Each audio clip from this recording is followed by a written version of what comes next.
Oh, I mean, I want you big. I can make you smaller. I just like you bigger. You want me to make you smaller? so this is a tad bit. Jeez, is this? This is not. By the way, this is not sweat. I don't know what this is. Like this right here. This is not sweat. All right, hold on. See, there's just something about. I'll make you a little bit bigger. I can tell that they're disproportionate. It bothers me. I'm still watching, however, but you happy now? It bothers me. Oh, let me see. You happy with your size now? Yeah, you know, sometimes the same complaint. Sometimes it happens when you get older, man. When you get older, you're just too big. It's too big. I don't know what to say. Damn it. Nobody knows what we're talking about, including us. Yeah, that's a fair assessment. I got a message from somebody that's saying, "Hey, what's your new Twitch name?" Never mind, I'm already following. Oh, I told Jesse I was gonna share. I was gonna share it with him because I was talking to him earlier. I was like, "Yeah, I gotta share it with you at some point." He's like, "Yeah, do it," and I still haven't done it. Yeah, one day. One day I'll get it over. I'll get over to it. Today's not the day. Today is not the day. Dude, I'm a huge fan of that dude that's constantly like, "Yo, something happened to Desi, bro."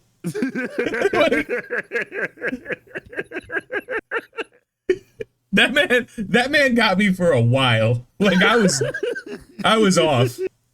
I was kicked for a minute. Oh man. All right. All right. What are we doing? All right, yeah, we're talking. We're live. Okay. We're just. What were we talking about before? Fake versus real. That's what we were talking about before. Yeah, that was it. We had a very interesting conversation before. You know, things happen. Oh, we are live. Okay, I see it now. We've been live. Yay. Okay, there we go. I'm gonna turn off us though in my ears just because that sounds weird. You don't want to hear it 3 times, yeah. Yeah, it's hearing me twice, probably fine. Hearing yourself a few seconds after you hear yourself, jarring as all hell. Yeah, it's kind of cool, but it also is weird at the same time. But let's first and foremost, is that a shadow that is on that shield? I when it happened in the show, I couldn't understand it. I'm like, is that shadow? Is that blood? What am I looking at on that shield? Like, what exactly is that? Rogue's hair dye. That could be it. That definitely could be it. That's a fair assessment. But let's so Rogue had her Sasha Fierce in this. You know what I'm talking about when I say Sasha Fierce, right? No. Do you understand that reference? No.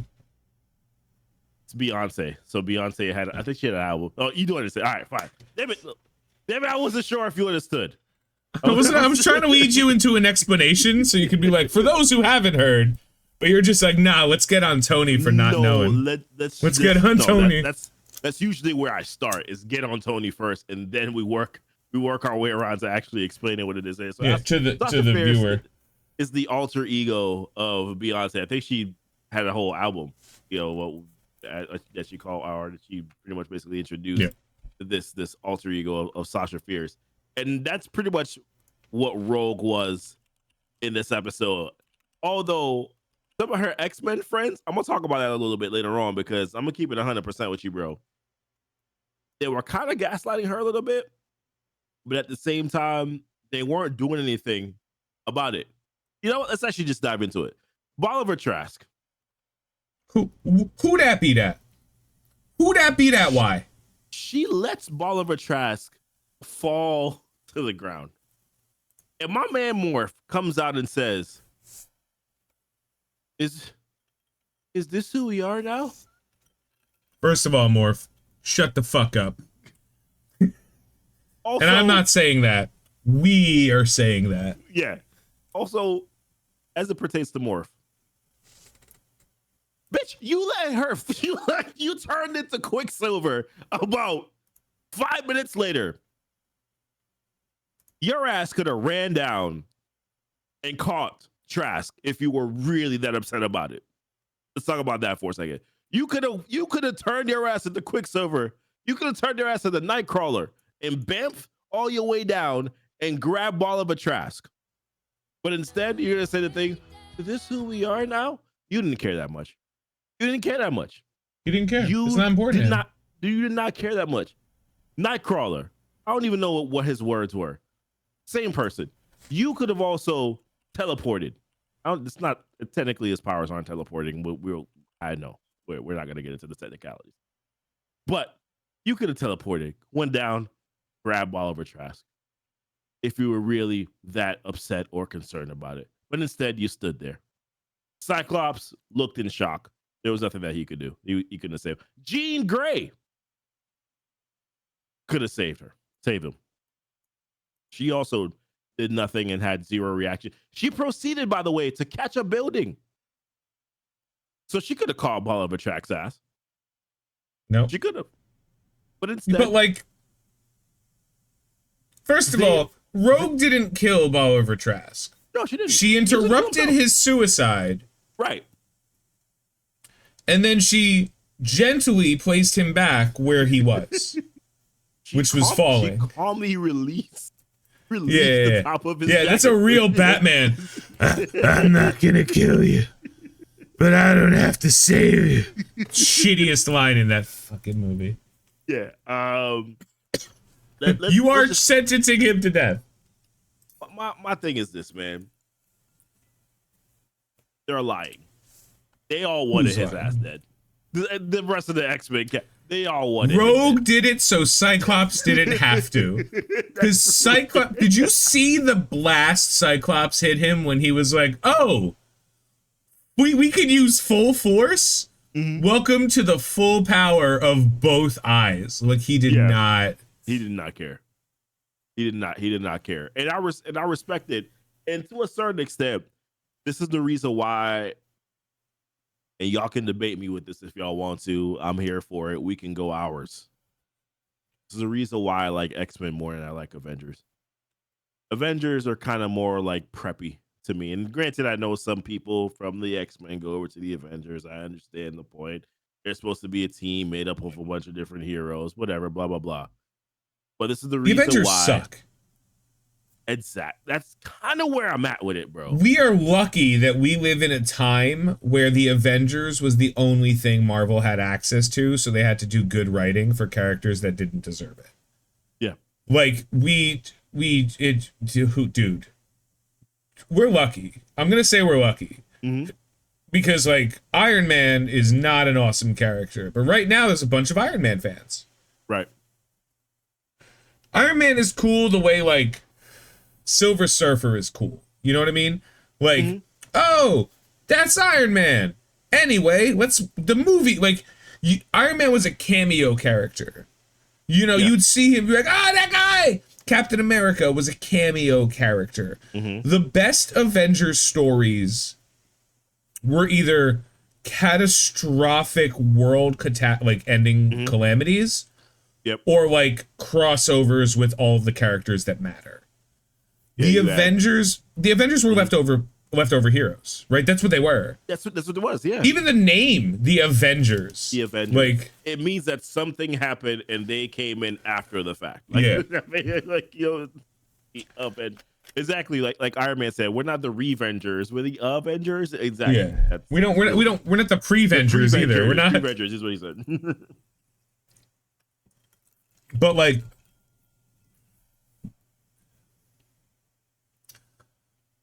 there's different like strokes in all storytelling. Mm-hmm. Like the X-Men is, as I've been more and more into this, the X-Men is a phenomenal ensemble because if it's told right, you care the most about everyone. You have your favorite. That's it. Mm-hmm. You have your favorite, but you don't and you might even have your least favorite, but you care about every character. Right. Because you don't have a choice not to. You don't have to care about Mantis. No. If Mantis was in none of the movies ever, it wouldn't have mattered. Because she didn't add to it. Drax mattered. And then he didn't. He mattered, but then he didn't. Rocket mattered. Groot always matters, no change. Star-Lord mattered, Gamora mattered. Yeah. Nebula mattered. All of the Black Order, all of the Cult Obsidian, all of them. I know, I got you. All of them mattered. All of them mattered. But in the shows, none of them did. They couldn't matter. Yeah. They couldn't be bothered. Yeah. Like, who cares? Yeah. Right? The strike team of the Mad Titan Thanos was an Incredible Hulk, a murder bitch, her murder husband, and a cuck with magic. That was the 4. We didn't get Supergiant, but that was the 4 of the Black Order, the Cult Obsidian. And Supergiant, to a certain extent, would have been it would have been hard to explain her powers and the reason why they lost. if that was the case. Yeah. To a certain, it's already real hard to explain how Ebony Maw lost. Right. And I'm willing to give it to the fact that he's like, there's no way they're gonna blow a hole in the fucking ship. Like, you know what I mean? Like, there's no way these idiots are gonna blow a hole in the ship. Oh my god, I wasn't expecting that. And then he dies like a cuck in space. Like, yeah, right. And then in Endgame, when they brought him back, they got like wallop. There's Drax jumps on Cole's back and he starts stabbing him. Stabbing Cole, yep. I'm like 80% sure Proxima gets stepped on by Giant Man. By Ant-Man. Yeah. Like, you know, I get it. Maul was the only one that was like still floating around there somewhere. But sire, our troops. It was Corvus Glaive who said, "But sire, our troops." So Corvus Glaive got a line. Was it okay? All right, okay. Corvus Glaive got that line. Yeah. I know it wasn't Cole Obsidian because that dude. No, Cole Obsidian got knifed in the back by Drax 17 times. Yeah, that was Drax's moment. Yeah, I actually had to rewatch that to make sure I saw everything. Also, I'm gonna just kind of say this. I feel like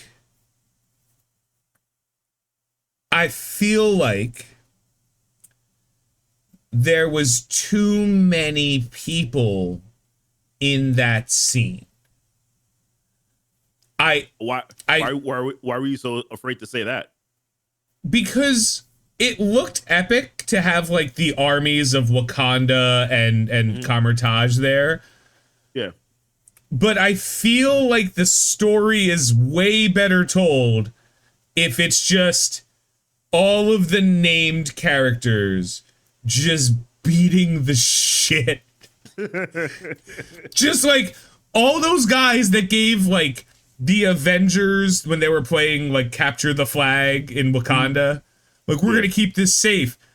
When they don't have to hold back anymore. When it's like, because they were holding back, right? They didn't know what they were fighting against. They really didn't. They were like, well, if Thanos gets the gauntlet, you know, he's gonna do something. Like and that was why Infinity War hit so hard. Because they were all like, we can't let this guy do this because he's gonna do some bad stuff. And their understanding of bad stuff starts and ends with Ultron. Right. He was the biggest threat they had ever faced, Ultron. Yeah. It wasn't Loki and the army from space that at the time, and then like Hydra, and then Thor had some stuff going on. Progressions to it, right? Yeah, like there was stuff like Thor Ragnarok. Thor had to fight Hela. Like Thor, you know, each hero has their own like thing kind that they got to deal with. They can't always work together, right? Yeah, but Thor and that's the other thing. But that's a separate conversation for a different time. When people go like, and that's the thing that like movies that made the movies a little bit jarring, and again, not bad, just jarring. Like every problem that every single one of the Avengers had in their standalone movies was immediately solved by, yo, just call your boy up. What's Tony Stark doing right now?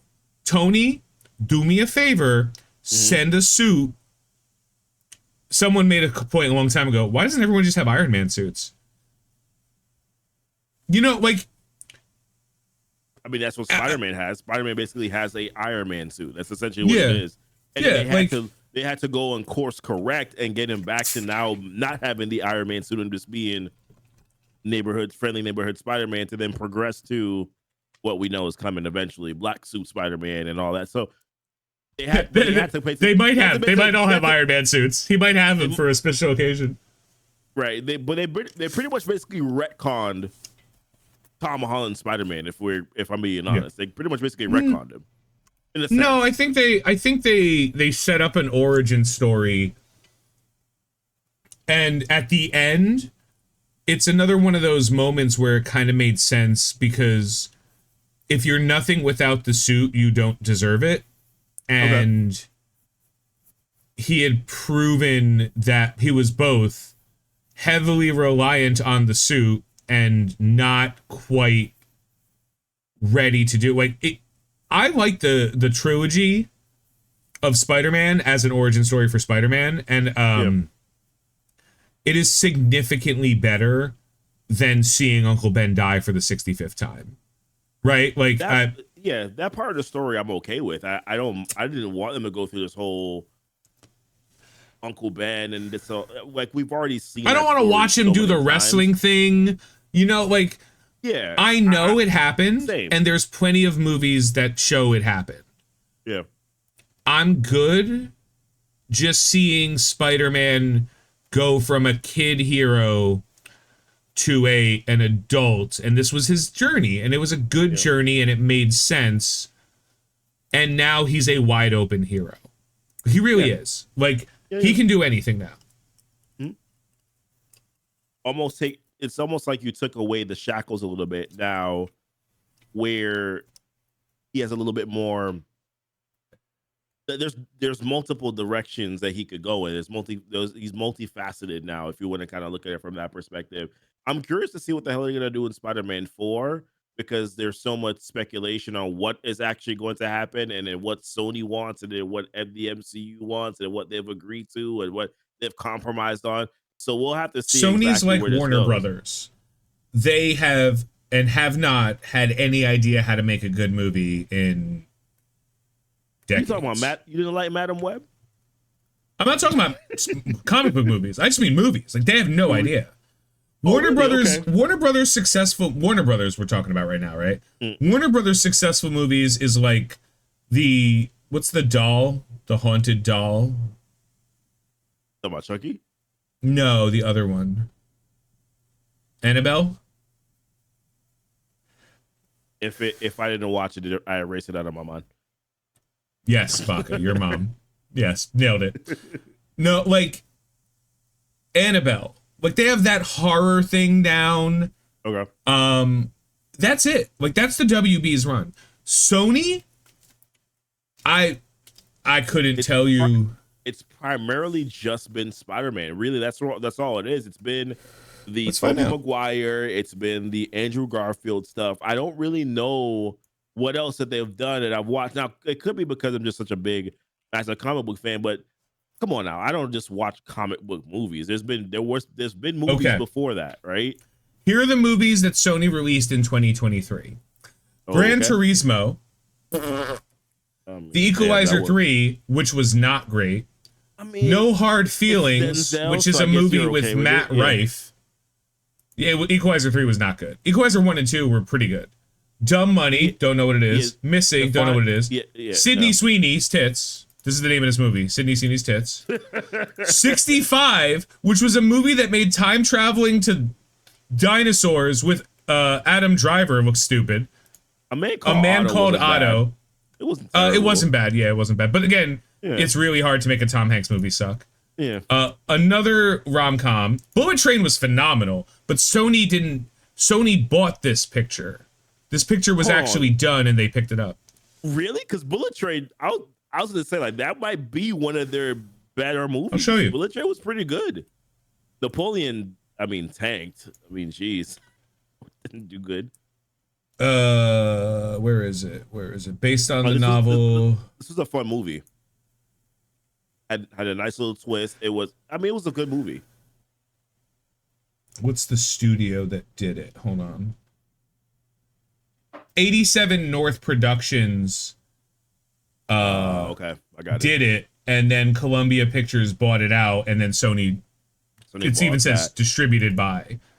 So that wasn't a movie they made. That was an option they picked up. Yeah.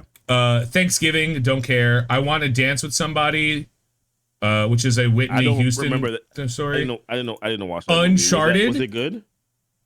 I didn't need a Whitney Houston story. Her life is a story, and I'm familiar with it. It's phenomenal. And drug filled. So double wins.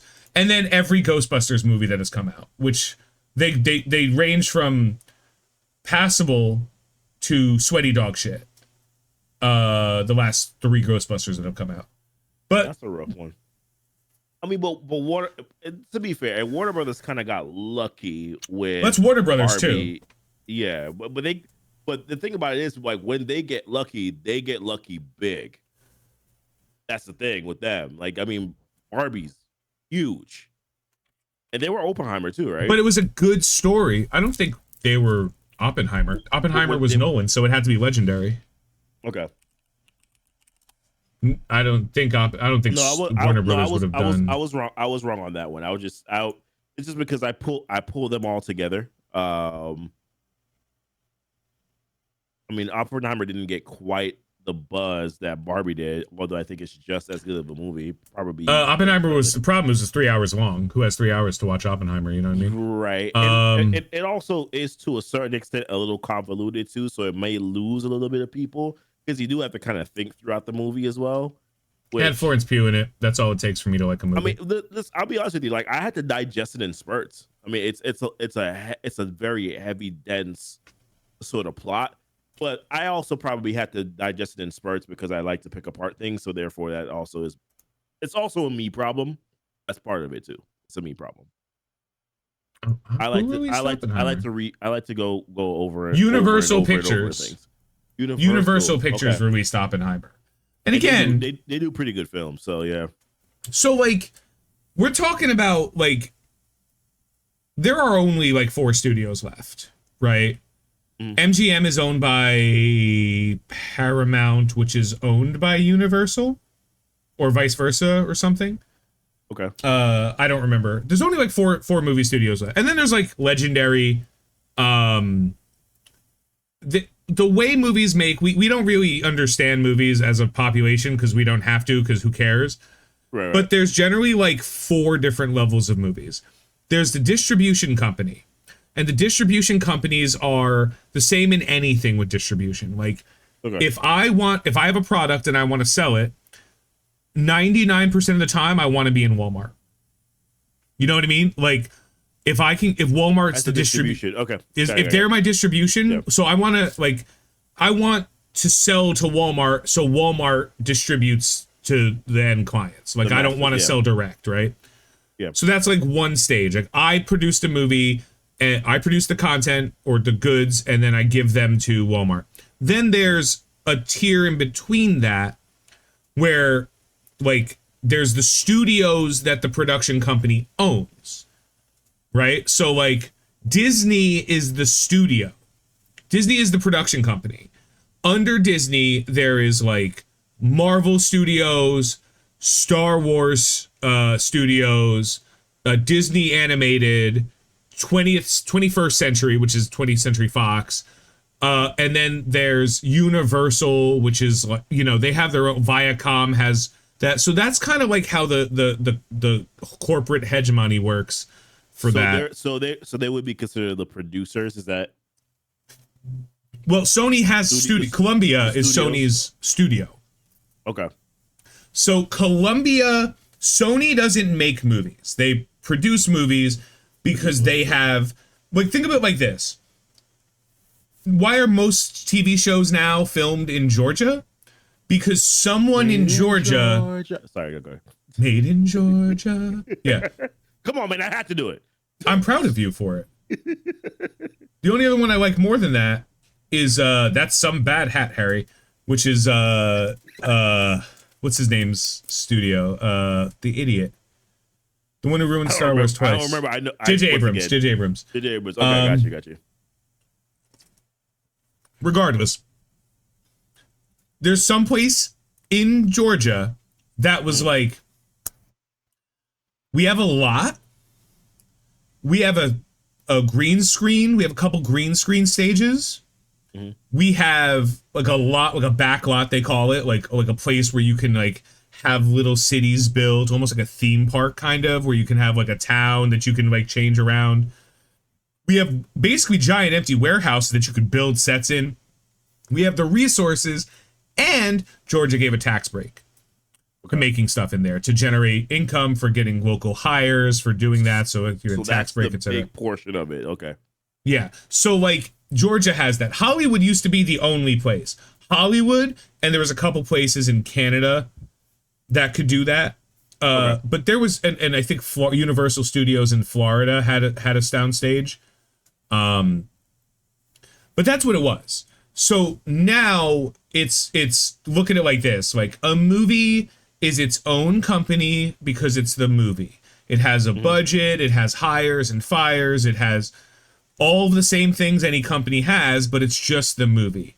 That company makes the movie for the company above. The company above either gives it to a company above it or gives it to a distributor, etc. So Sony, you have to look at it the other way. Movies are made with producers. Producers are just literally people with money in the movie industry. That's all it means. That doesn't mean there's no job title to a producer. There's no effort to a producer. If I knew somebody with a few $1 million laying around and I had an idea for a movie, all I'd need to do is be the connection between that millionaire and a studio. And I could just go, hey, this guy wants to be a producer on a movie that I wrote and he wants to use your resources. Do you guys want to pick this up? If they say yes, he becomes a producer. He gets an executive producer or a co-producer credit for throwing money in. He might have insight, he might not, but he gets a share of the profits of the movie. Okay. A lot of times that's why actors do movies that they are contractually obligated to, so that the studio will pick up a movie they wanted to make, even though it's not a profitable movie. Sometimes it is, sometimes it isn't. That's a little bit insight into the movie things from like my friends who work in that industry. Sony and Warner Brothers, they stopped caring about quality a long time ago because they'd make movies, and movies used to be very different, right? Like most movies, there was thousands of movies made a year. Most movies didn't make the money they needed to, but the ones that did was like every year, every studio, every production company would generate 2 or 3 movies that were profitable. And the movies that lost money what would be constituted as profitable? Is there like a specific number to that, or is it more? Okay, I'll tell you. I'll give you an example. Sony found that Amazing Spider-Man 2, which generated $747 million in the box office. Don't ask me why I remember that number, but it's like somewhere around that. We'll ask you that. Okay. You could look it up. It's on Box Office Mojo. But like it's like they made like 747 million like combined. And what was the budget? And they considered that movie to be not profitable because the way a movie's profitability works is budget of the movie plus marketing budget is the cost of the movie, and if you multiply that by Baca hit it right in the head 2.25, the movie was successful. So what would so let's say that a budget for a movie was $250 million, right? Then what would be the marketing budget? Is there an additional marketing budget on top of that, or is the $250 million budget a part of the market? Is the marketing budget included in that? There's a rough formula for it. Okay. The formula of the marketing budget, and it's a rough formula. It is 100% of the cost of the movie up to $100 million. And then after 100 million, instead of 100%, it is 65% of the cost of the budget.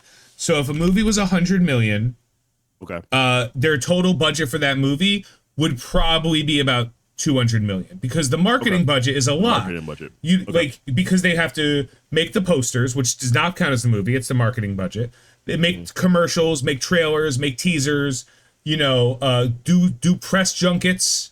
And you could see, if you haven't heard anything about a movie, they spent nothing on the budget. And that wasn't even nothing. That was like a few 10, 15 million. But on the other side of it, if you said it's 250 million, that 250 million, I'm sorry, I did that wrong. 250 times 0.65 plus 250. Yeah, I was right. So that movie is generally going to cost them about $412 million if the budget on the movie. Is that if the MCU comes out and tells me the budget is 250 million, then I gotta do these percentages, which is ultimately going to actually mean that the movie itself costs them 412. Technically, no. Okay. So here's the reason why technically no. Every single movie that's made is its own company. If we make Avengers, they open its own company for that movie. It's its own limited liability corporation. That movie never makes a profit, because that movie, when it's completed, is sold to the company above for like whatever it costs, like one penny. It doesn't matter, because that's just what it is. And now that studio has a sunk cost in what they gave that company to make, so they have to generate that money back for tax purposes. So they're like, okay, well, it cost us $250 million. We gave this company $250 million on loan. So the first $250 million that comes back from this movie goes straight back to us. Okay. Because we don't pay that company anything, because they owe us that money, plus, made up space numbers for tax purposes, because everything's a scam. The studio is the one who covers that budget, the marketing budget. So the studio loans out $250 million to make the movie, give or take, right? Right. It's always like more than they expect. It's never under budget. So like they loan that out, and the studio hires the graphics designers. They hire this, they hire that. Goes back up to the main company. The main company then uses its resources to pay for a marketing budget, which is not the same as the movie budget. The studio keeps track of it or the release company keeps track of it as the same, because they're like, we spent $250 on this to get it done. We spent this much on this. So in order for a movie that costs $250 million to be profitable, it has to clear $412 million. That's a profitability margin. If it's $413 million, they've made a $50,000 profit. On paper, they've made a slightly larger than that profit, or a slightly lesser than that profit, depending on where you are in the understanding of how debt works, and how if you're recouping money from a debt, it doesn't count. But that's it. Which is why when people spend $250 million on a movie, they don't want to see 500 million. That's why people don't understand it. People with very simple understandings, like gambling understanding, right, will be like, the way they see it is, okay, well, ideally, if it's a $250 million budget, you would want to make 500 million, because then that doubles what it is that you spent. So you made a $250 million profit, as to where you're like, no. There's a marketing budget that is on top of that original budget to create the movie. So really what you actually want is 2 times what the budget costs to actually make it. Or as you said, 2.25. Yeah. So this is what the cost of this movie was, right? Yeah. So that movie a $250 million movie needs to come damn close to $1 billion to be considered profitable. That's where we're at right now. Yeah, and that's the reason why movies don't cost $250 billion. It's insane to do that. Let's pause real quick.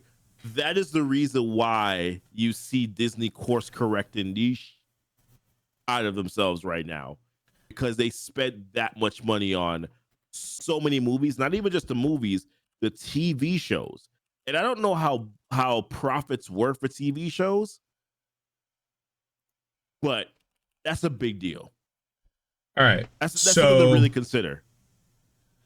Okay. So here's Iron Man 2. Iron Man 2 had a budget of $200 million, right? So we'll run those numbers real quick. 200 million times 1.65 is 330 times 2.25. They needed to make about 742 million for that to be a profitable movie. Now, please understand, the reason it's profitable matters is because producers, directors, they get paid producers don't get paid anything. Like, but the studio and the company has other people working for them. Marvel Studios has Kevin Feige. Now, Kevin Feige is an executive producer on everything. Everything, yeah. Kevin Feige gets a salary for being the president of the company, but he's the executive producer. They have to pay his company salary, which means they have to make profit. But because he's a producer, he gets what's called points. If you're Italian, the VIG. He gave them money to make the movie. His points are based on the box office. So if the box office is not gross, the box office is this much money. That's the other reason 2.25 is relevant for profitability. Because if the box office is 500 million and he gets 2 points, that's $10 million he gets. 2%, 2 points. Okay. Actors tend to backload their contracts now. They don't get money up front. Robert Downey Jr. was too expensive for them. That's why they tried to throw him in everything. Because he got points on the movies and a salary. So they're like, let's make him work. So in order for Iron Man 2 to have been a financially profitable movie for them, and again, it might have been a little different. They might have not spent as much in budgeting at the time or whatnot, because this was a different time. This was like literally 15 years ago. 742 million. This movie made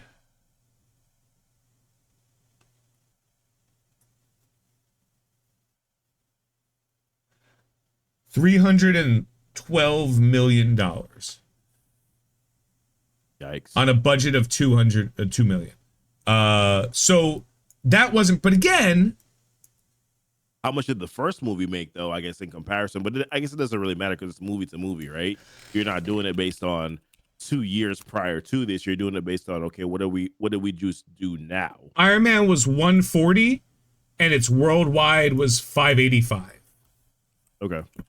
So that, I would consider that to be profitable for them, because considering that marketing budget probably wasn't as expensive then as it is right now. But if we're doing it based on the math of right now, we are talking about inflation too, but yeah, if we're doing it based on the math of right now, Iron Man was a profitable movie. The first Iron Man. Yeah, okay.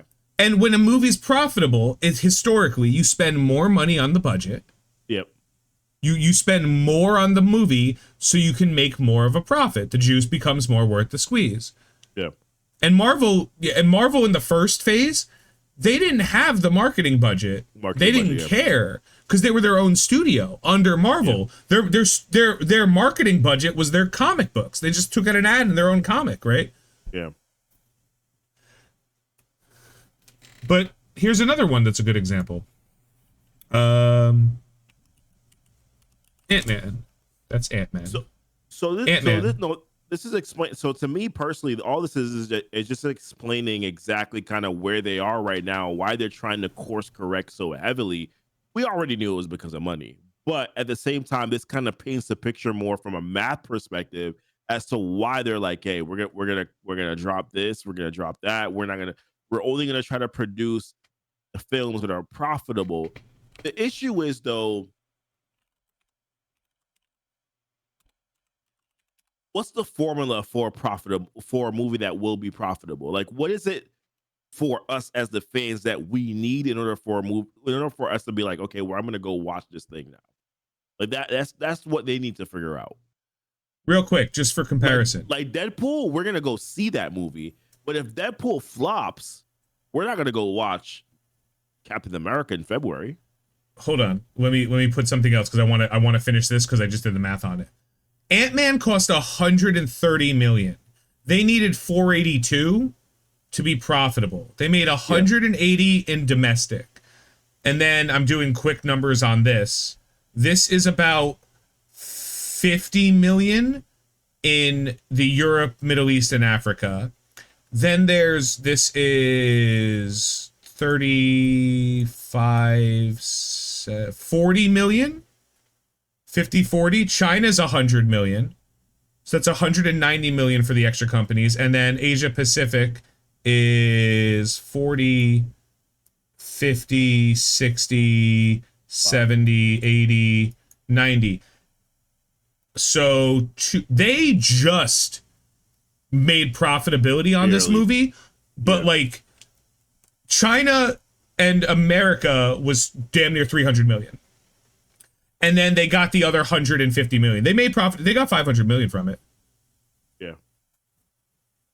No, this is eye-opening for me personally, as someone who doesn't really fully understand the marketing budget and the math. And this for me is eye-opening because now the way that I'm going to look at movies is I'm going to be like, okay, well, first and foremost, I'm going to also start looking at movies from this perspective too, and say certain things like, why was that movie budget? Like right now, the Marvels.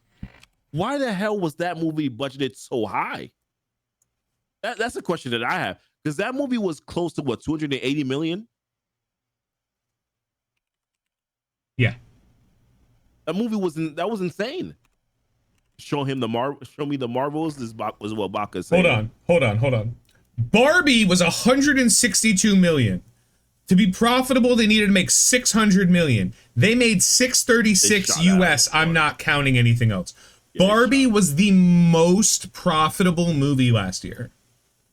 Because Oppenheimer, I didn't want to look at how much Oppenheimer cost. It's a Nolan film. It probably cost 1 penny less than they got back. Yeah. Like 40 million? No. 440. Like Nolan. You think Oppenheimer cost that much? Let's find out. Oh, it was only 82 million. Oh God, Oppenheimer was profitable as fuck too. All right, cool. Like, that's what I'm saying. Like to a certain extent, they had a lot of really good actors in it, but I feel like the way that they, based on what you saw in the movie, they didn't film it in areas that you were just like, oh, that was probably really expensive. They were pretty smart about going about filming that movie. In my personal opinion, basically, the majority of that budget probably went directly to the actors. Okay, so this site doesn't even show the budget of the Marvels because obviously it's not going to. Their worldwide was 206 million. This was a negative. This was like a negative. Hold on. Budget for the Marvels. 270 million was their budget. They made worldwide $206 million. Awesome. That movie was a crippling loss for them. Mm-hmm. A crippling loss for them. Like, that was a big one. You don't spend, even if that's including marketing, well, give them the benefit of the doubt. Mm-hmm. If that's including marketing, but there goes the problem. Why did they spend that much money? Why did they spend that much money on the movie? Because they felt they had to? Because they're paying legacy contracts to people? Because like they Eric Bischoff. For anyone who knows what I'm talking about, they Eric Bischoff. Someone said in the chat, Baco was like, yo, they paid Samuel L. Jackson $15 million for about 15 minutes of the movie. Fine. Little stuff like that adds up. Little crap like that adds up. But then you have the idiots on Twitter that are like, can you believe so-and-so only made this much in the movie? It should be more fair. And it's like, yeah, other people should have made less than they did. Yeah. Not that like Iman Vellani did. Like, whatever she made was probably fine, but like everybody else needed to make significantly less money. That movie sucked. You think that they didn't pay Brie Larson a good amount for that movie? They paid her pretty damn good. They probably most likely paid Tiana Paris pretty well. No. Decently enough. Brie got 7. 7 makes sense. So what did Tiana get? maybe a million. That low? Yeah. Miss Marvel got like 600K. Wow. Well, they can. Yeah. Well, she's a child. She's Yeah. a child. A little bit more than Miss Marvel. Yeah. She didn't get a million. She might have gotten a whole million, but probably not. She's not an actress. I love her to death. She's not an actress. She's not a name. Oh, she's great. Yeah, Academy Award winner Brie Larson. Yeah, I was gonna say like Brie Larson, Samuel L. Jackson. Those are two names where like you gotta come with, as some people say, you gotta bring out the Brinks trucks. How much did Tom Hiddleston's wife make for that movie, Baca? While you're looking it up, I would doubt that she. I mean, if she broke Iman Vellani, I'm gonna be mad. 400K, like maybe 500K. Again, we're talking about amount of money for the amount of work that's unreal. Like, yeah. Movies take about 3 months and then reshoots. Like, you give me 800K, I'm living well for about 7 years. You give me 800K as a movie star, I'm gonna be back in movies real fast. I understand why Samuel L. Jackson's like, I just do every movie that comes up. I even understand why Nicolas Cage is like, I gotta do every movie to pay off the actual Declaration of Independence I stole. Like, you know, they gave Tom Hiddleston's wife 250K. I mean, to be fair, that makes sense. No, I mean, I don't want to talk about people's money, right? But obviously, when it comes to this budget, to me, that stands out more because if only 15 million, that's what, 7 plus the 7, that's 22 million. Plus, if we add up the rest of that, that's like a little over 23. Only about 23 million went to the main actors, and you can kind of trickle in some of the other actors and whatever the heck they got. Why was the budget so high? It was like 280 million or something like that. What? It's right there. It's right there on the screen.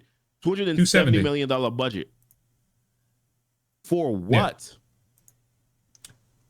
Yeah. This math said 450 to be considered a success, not including marketing budget. My calculation came to 601. 601, yeah. And again, I don't remember them advertising the Marvels very well, so they might have been like, go see it or no. They couldn't, because remember, I think it was right in the strike had ended right sort of the day before the movie went into the theaters, so they couldn't really do a ton of marketing with it. But again, so they probably didn't really have a very high marketing budget.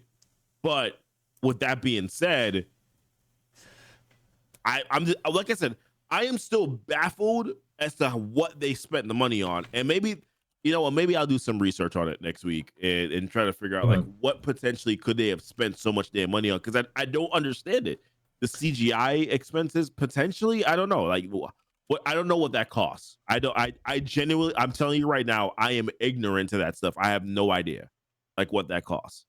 How many people in America do you think have a Netflix account in America? How many people are in America? 386 million. And I can look this up, but I think it's under 400 million. So I would say probably maybe 1/5 of the population probably has a Netflix. 333 million. 1/5 of 333 is 150. No, sorry. My math is terrible right off my top of my head. I'll just do the math. I'm doing this, and maybe this is my incorrect math, but I have 10 friends 66 who are really million. close to me. 66 million. Okay. I have 10 friends who are really close to me. I know 3 of them have a Netflix account. Sure. Right? Let's just say 66 million. I'm going based off that. It's probably 1/3. That's probably what I should do the math on, but I'm saying it's probably even less than that. That's why I said 1/5. Okay. Last year, Netflix made $12 billion in subscriptions. Oh, holy crap! Let me move this onto the screen. I'm incorrect on that. Then, if that's the if you said 1/5 of the American population has a Netflix account, not access to a Netflix account, has a Netflix account. Have one, yeah. Have one. That's $12 billion they made in just that, Subscription. right? Yeah. That has nothing to do with the fact that they have producers. Yep. Yeah, that has nothing to do with how they, because they're still a studio. They still take, and they bought people. They own the Lesser Hemsworth, and they own Robbie Amell, Stephen Amell's brother. Yeah. They own Minnie Hemsworth, and they own them. They could just be like, "You're in this movie now," and they're like, well, "Okay." Like it's like the Hallmark Channel. If you're like a moderately attractive woman, they're like, "Come here, be a wife, be a holiday wife." Like that's okay. That's fair. And Anthony Mackie, yeah, Netflix has a deal with Anthony Mackie that we're not allowed to talk about. I think. Oh, we're not allowed to talk about it? He's in everything they do, man. He'll just show up in a movie on Netflix and we're like, where the hell did this come from? Also, Netflix takes movies that are 75 to 80% done that the studio stopped filming, and they go, they owe none of the budget because the studio killed it. The studio killed the movie. They're like, we don't want to make this anymore. They paid the actors. They took the L's. Everything went there. The contract's over. They don't owe anything on the back end. They'll be like, we'll give you like $5 million for that movie. And then that movie generates again, they're making $12 billion a year and they're spending $1 billion on movies. Yeah. Netflix is super profitable. No, Netflix is very profitable, which is interesting. But at the same time, how profitable are they really? Because they are trying to raise prices on subscriptions. So yes, but that's not how they get their subscriptions. Most of Netflix subscriptions come with bundles. Like same with everything. Same with Paramount Plus. Same with Hulu, Disney Plus, etc. Most of it, and it's not about business to business anymore. They're off that. So for instance, like with Disney Plus, Hulu, whatever, they're bundling it with, okay, you purchase a Verizon phone and you get a Verizon plan, and that's how they're getting. So you're saying that Netflix that's how they're generating their income as well. Yeah, you know how like your phone service, your internet service provider, Verizon, Comcast, they'll have a thing like, you want a Netflix account for like $7 a month? You'll be like, yeah, sure. Yeah.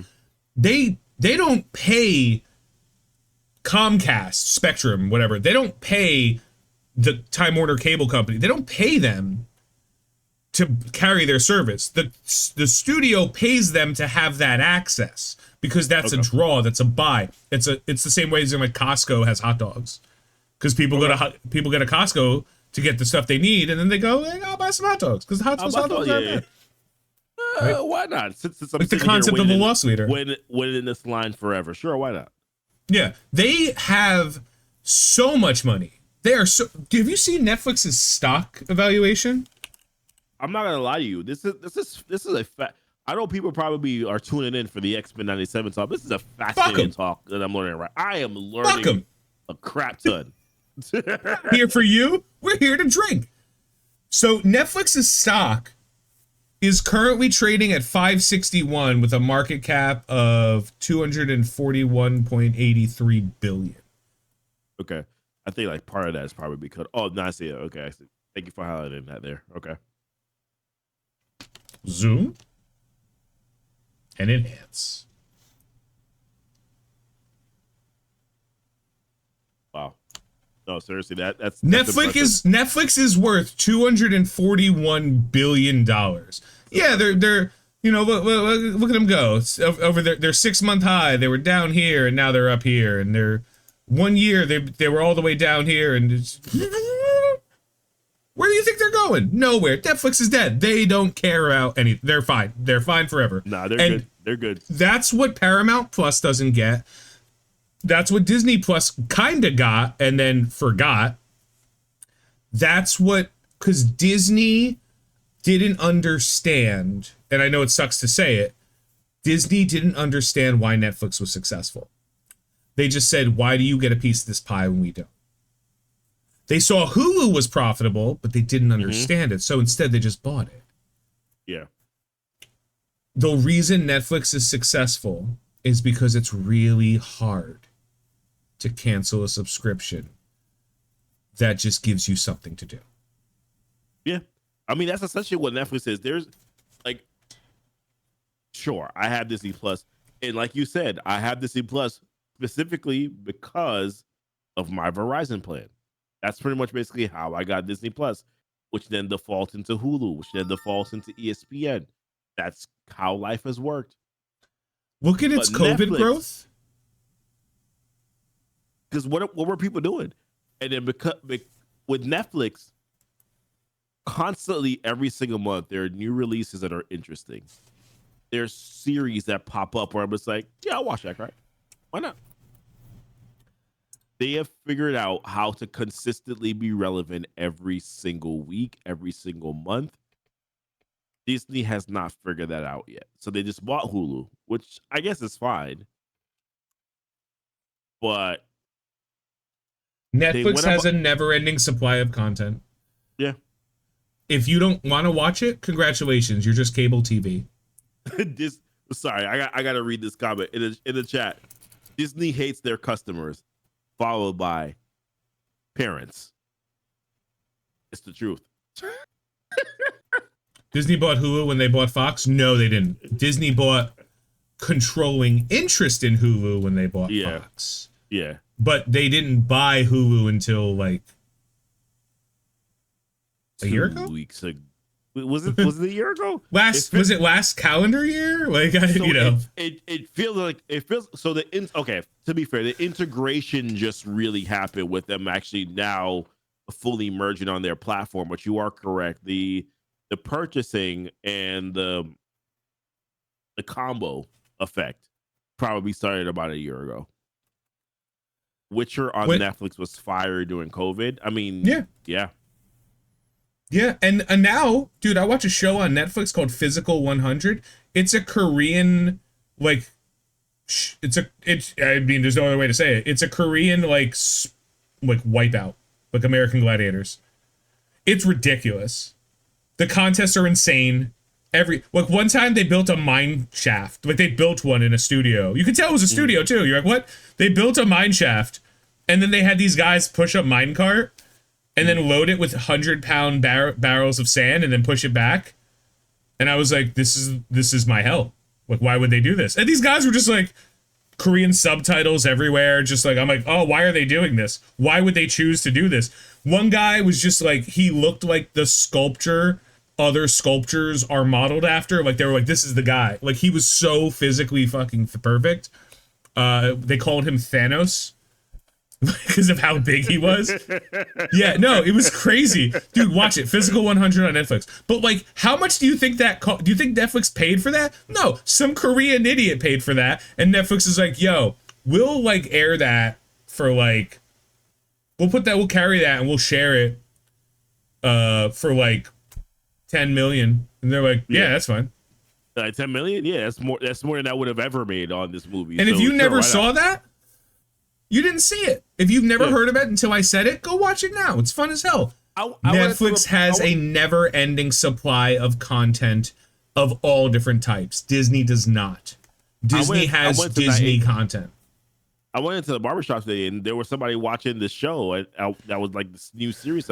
Not new series, but a series that was on there. And I was just like, what is this series? They were like, yes, it's called The Night Agent. And I was like, this is interesting. And I was like, oh. I was like, before I left the bar, I sat there for the 30 minutes and I was watching it and I was like, this seems really interesting. It's some White House conspiracy, whatever. Like, there's like a mole, and I'm like, sure, why not? Like, whatever. You know what I mean? I'll watch the last show. And I asked him, I asked him and I said, what is this on? Before he even answered, I was just like, I guarantee this is Netflix. He was like, yeah, it's Netflix. And I was like, what a surprise.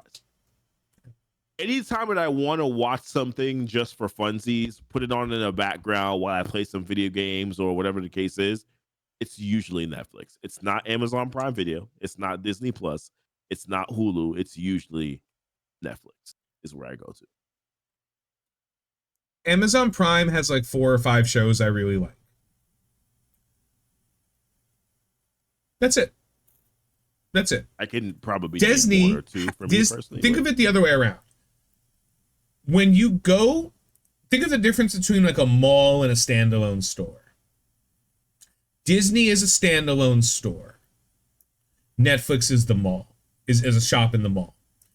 Disney is like a destination. I want to watch X, Y, or Z I will go to Disney and I will watch X or Y or Z. That is what I will watch. Yeah.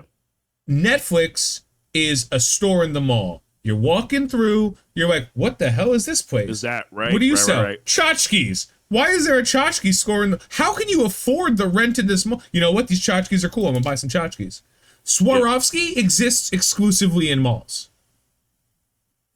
Because when you're walking through a mall as a young adult, an adult, a married man, and you're like, yo, I want to get a gift for somebody. You go to Swarovski, you choose a price point, you buy the price point thing, and you give it to your significant other. Yeah. That's it. Nobody goes to Swarovski and they're like, oh, I gotta get that crystal thing from Swarovski. Nobody cares. Half you fucking forgot it existed until I said it. Right. Pandora, you cannot find, they're online and in malls. And the reason that is because they're gifts for like teenagers to buy their girlfriends. Mm-hmm. And guess where teenagers were the mall. Like, it's Paramount Plus. Like, hey, we're rebooting Frasier. You think there's enough people in the world that are going to buy a subscription to your garbage service to rewatch Frasier? Yeah. No. The answer is no. The answer is no. When I saw that was the lineup that Paramount had, I was like, first and foremost, I'm reluctant to purchase subscription service. The only subscription service I really have is Disney Plus, and once again, that's because it's bundled. Yeah. Amazon Prime, and that's primarily because I like 2-day shipping.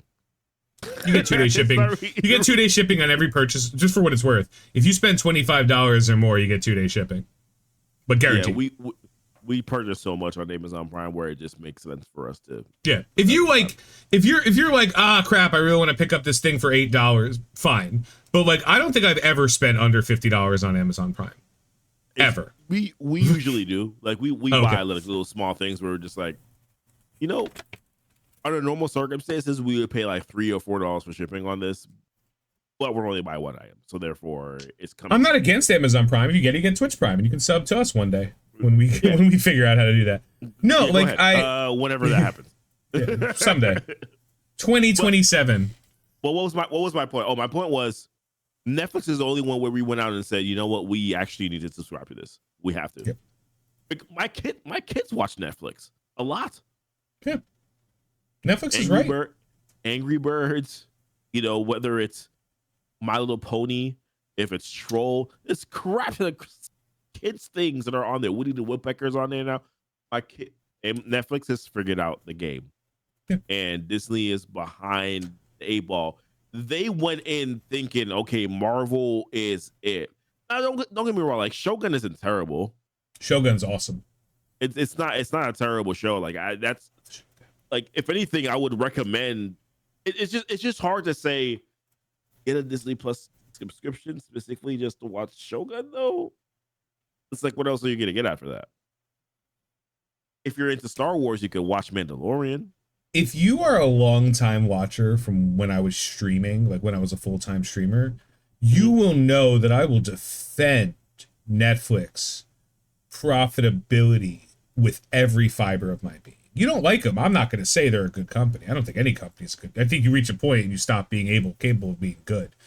But if you, like, I think once you have to start hiring people to manage people whose only job is managing people, like once you're in 3 levels of hell, I'm like, you suck as a company. Like, yeah, like you failed. Like you're garbage. But like Netflix, like every time someone's like, dude, they're pissing off a lot of people, like you just don't understand how they're making money. And that's fine. I will help you understand if you're interested. If you just want to be mad, go be mad. Go off, cook. Like, I'm not going to stop you.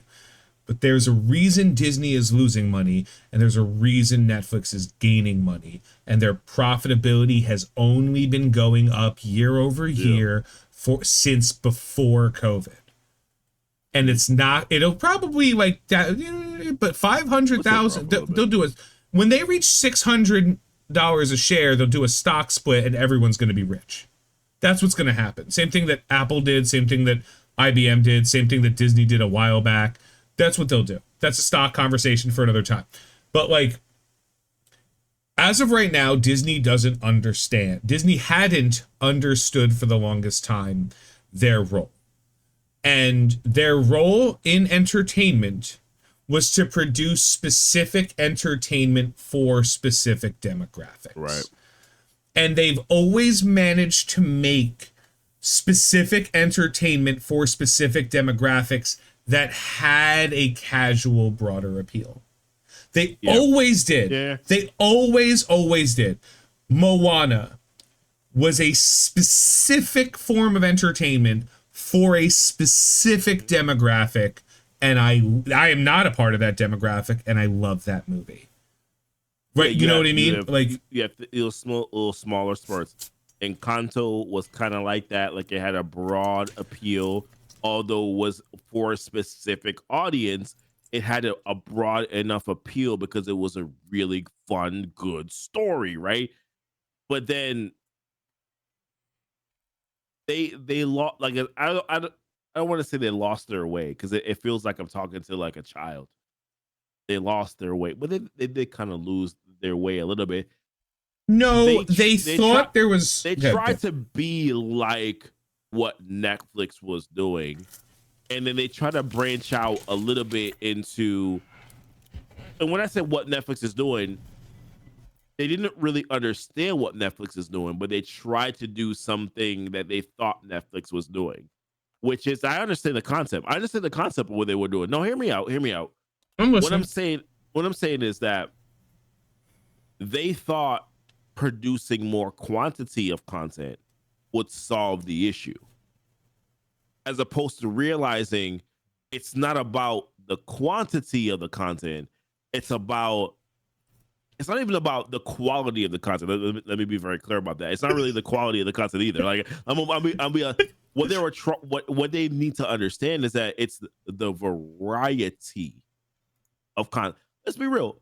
Netflix, they have some really stupid, dumb ass movies and TV shows where I get into it and I'm like, I'm like 25 minutes and I'm like, this is really bad. I'm not gonna watch the rest of it. Remember when you and I were talking about YouTube? Yeah. And I was like, build a back catalog. It's the most important thing you can do. Mm-hmm. Do you get why I kept harping on that to you? Yeah, I get it. It's because if you have 5 videos, the most you can have people watch is 5 videos. 5 videos. Yeah. If you have 100 videos and one video catches 1,000 people's attention, that could be 1,000 views times 99. Right. You know, that could be 99,000 views that you previously didn't have. Mm-hmm. It takes one video to make it big. And you never know what it's going to be. You just got to keep plugging along. But the back catalog on YouTube is the most important thing you can have. It's the same with Disney. It's the same with Netflix. There is so much garbage. I love Big Mouth. You shut your mouth. I love that show. That show's terrible. And it's my guilty pleasure show. And I'm never going to defend it because it's a bad show. But I can't wait till the next season. Because it's so bad, and I get it with my Netflix subscription. So I don't have to care. Because I'm not paying for it. I'm paying for Netflix to watch the things I want when I want, and occasionally I watch Big Mouth.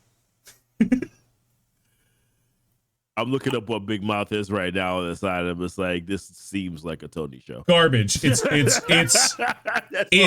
garbage. It's absolutely yeah. Netflix uses a shotgun effectively. Disney's missing sniper shots, maybe a better way of saying that. I agree with what you said. I do agree with what you said.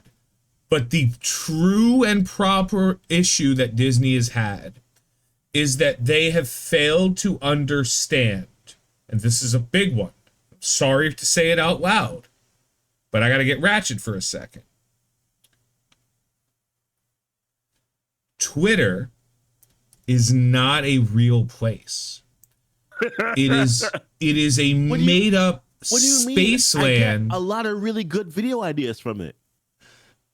Twitter This is a personal thing. Go ahead. Is the worst of all humanity fine-tuned to your specific brand of suck. That's all Twitter is. A cesspool, but more importantly, it's become the place that where you can get the least valuable information on social media. Seriously, it's worse. You said the rest of social media. I don't have a problem with any other social media because the reach of other social media doesn't matter. I feel like Reddit is better than Twitter, and that's saying a lot coming from me. What are the 3 big social media companies right now? Right? What Instagram? Insta?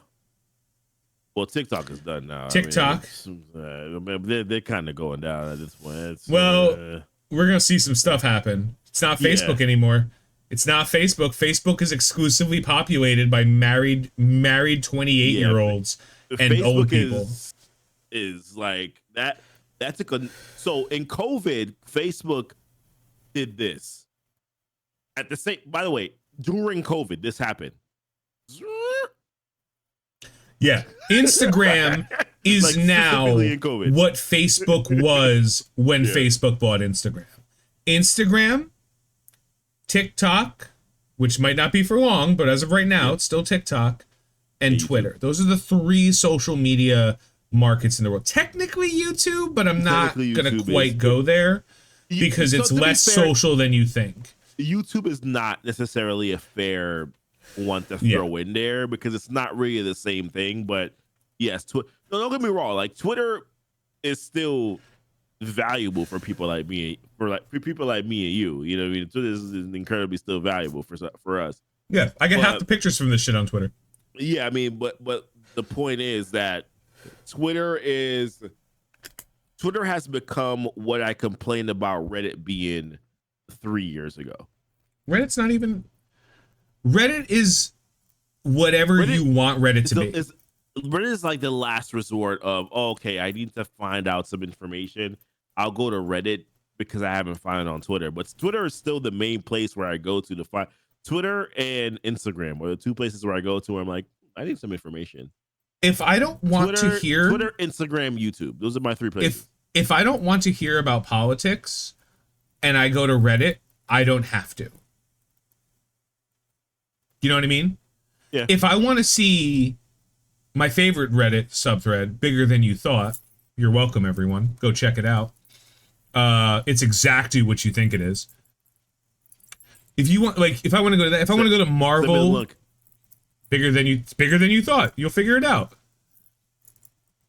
Discord's not a social media platform because it's you don't like Discord, show me something I want to see. That's not social media. That is a interaction. That's like Netflix, not Netflix, Teams, Skype, like Discord is you choose your Discord's closer to Reddit than it is to social media. Reddit is a social place, but everybody has their own room. Reddit is like a hotel. This is a good comment by Baka. Discord is the cesspool you choose to be in. That's fair.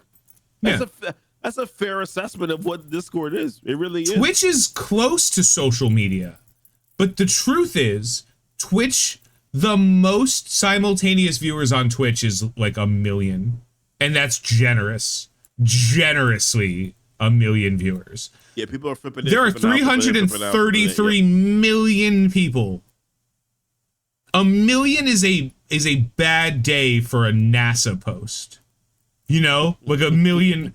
1 million is barely a good amount of views on Mr. Beast's page. Like, YouTube is close. Twitch, like, those are less social media. OnlyFans is not social media. It's a destination platform. Social media, Facebook.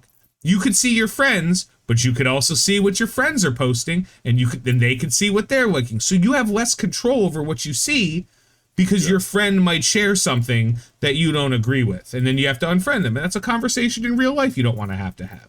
Or you just do what I do and get rid of your Facebook. I haven't been on Facebook in 8 years. Good for you. Good for you, my man. I have one for all my like public accounts, like But that's irrelevant. That's just marketing. Same thing with Instagram. Instagram, you will see the things you want to see. Nice bucket. You will see the things you want to see on Instagram, but occasionally something slips by. In Twitter, you have absolutely no control over what you find out. If I exclusively follow 4 people, the algorithm on Twitter has always and will always be like, this is trending right now. You should watch this. Yep. And I'm like, oh my God, I don't care that the Denver I really Nuggets don't want made to it. watch that. Thank you. Like, I don't care. Like, my team's out of the Super Bowl. I don't want to hear what Taylor Swift is up to. You know, that is what Twitter is, the worst. The absolute worst place. I'm not going to call it X because it's not X, it's Twitter. And if I call it X, Elon wins. And Elon can never win as long as I'm alive. So you're going to have to kill me, motherfucker. Actually, in the words of Ruth Langford, you're going to have to fucking kill me. Be careful. Elon is powerful enough. Just be careful. Oh, yeah. Super powerful. He's so powerful, right? He's so powerful that he can't accomplish menial tasks. Well, I mean, he's so powerful that he cannot make Twitter profitable. That's just such a low bar for him that, you know, he just. He's so profitable that Don Lemon can make him look like an idiot on national TV. And Don Lemon is also an idiot. So when an idiot makes you look like an idiot. He should have humanized himself so that, you know, you feel like you have a chance. That's what it is. I watched an interview with Mark Zuckerberg the other day, and I was like, what happened to this guy? This guy used to be like, Senator, we run ads. Like, and now he's just like, dude, he's got like curly hair. He's like, what's up, y'all? He is like high all the time. He's just like, what's wrong with my mic? Hey, man, why are you moving this way? All right. Well, he's just okay. Tighten it. All right. This is. No, we can pause everything. Tighten it. No, we're gonna work with. I can't tighten it because the screw is like right here, and I'm like, I have to fix whatever the hell that's going. You know what? We're not gonna work on this cosmetic. I'm just gonna move me. See, that's why my mic's hiding. It's right over here. I am now in the recline podcast mode. Hold on. Let's get there. Let's get to World of Warcraft fat gamer mode. This is it right here. I'm in the recline, and then you have to keep the hand up like this on the armrest. And then you have to say you have to move your fingers every now and again so that people know that you know what, awake. Iron. I'm actually gonna give you credit for that. YouTube is a little bit more like Twitter than I originally gave it credit for, because sometimes YouTube will be like, "Don't you want to watch this Daily Show presentation?" I'm like, "Why?" Because I watched an old video from Jon Stewart. No, I don't want to hear the least funny liberals in the world. Like, what the fuck's wrong with you? Because I accidentally stopped. Unhovered over some video that you played for 30 seconds and I didn't realize I was actually playing, and then now you believe that this is something that I want to see in the rest of my YouTube experience. There's two people on YouTube that I watch their videos the second they fucking drop: Scumbag Dad and Charlie. Anything Charlie drops, I will be like, tell me what's going on in the world. And Charlie will be like, I know some of you may be aware of this, but today some YouTuber did a cringe apology, and they're a nerd. Fuck them. And other egads, zooks, other words that weird for someone my age to say. Anyway, I have a Slapcast podcast coming up next week talking about slaps. And I'll just be like, all right, Charlie. Charlie is my only source of news, because whenever Charlie says it, whatever he says is happening, I'm like, all right, I don't care. I don't care. I don't. And then I watch Legal sometimes. I'll chill out with Legal. He's fine. I'll watch, occasionally I'll pick up an Asmongold stream, and then or a video of a restream, and I'll be like, oh, what's he up to? And I'm like, oh, the same something, and he's still a filthy human. All right. I'm not filthy like in any other way than literally the word filthy is meaning dirty. Just a dirty person. I'm not being clever. He's just dirty. And Like, and then I'll get like, then occasionally it'll be like, hey, you once a long time ago used to watch Disguised Toast, so here's his bevy of Asian friends. Like, here's Pokimane, here's Valkyrie, here's Emiru, who's also a friend, and I'm just like, no, YouTube I don't care about that. Yeah, I don't care about that. Let me see I want to see what my YouTube pops up in a sec. You please continue whatever you're saying. I just want to. I just need to know at this point. I believe that this was it for me on this topic. All right, we'll go back to Xmen then. Xmen 97. Bastion's here. This was Strong Guy. Here's the Omega Sentinel Protocol. Everything was great. That movie was insane. All right, here we go. Here's my YouTube, just real quick. It's a Magic the Gathering streamer that I don't really watch that often. Random Key and Peele, you know I gots it. Screen Crush video that I've already watched. Thanks for being up here. The greatest promos in wrestling.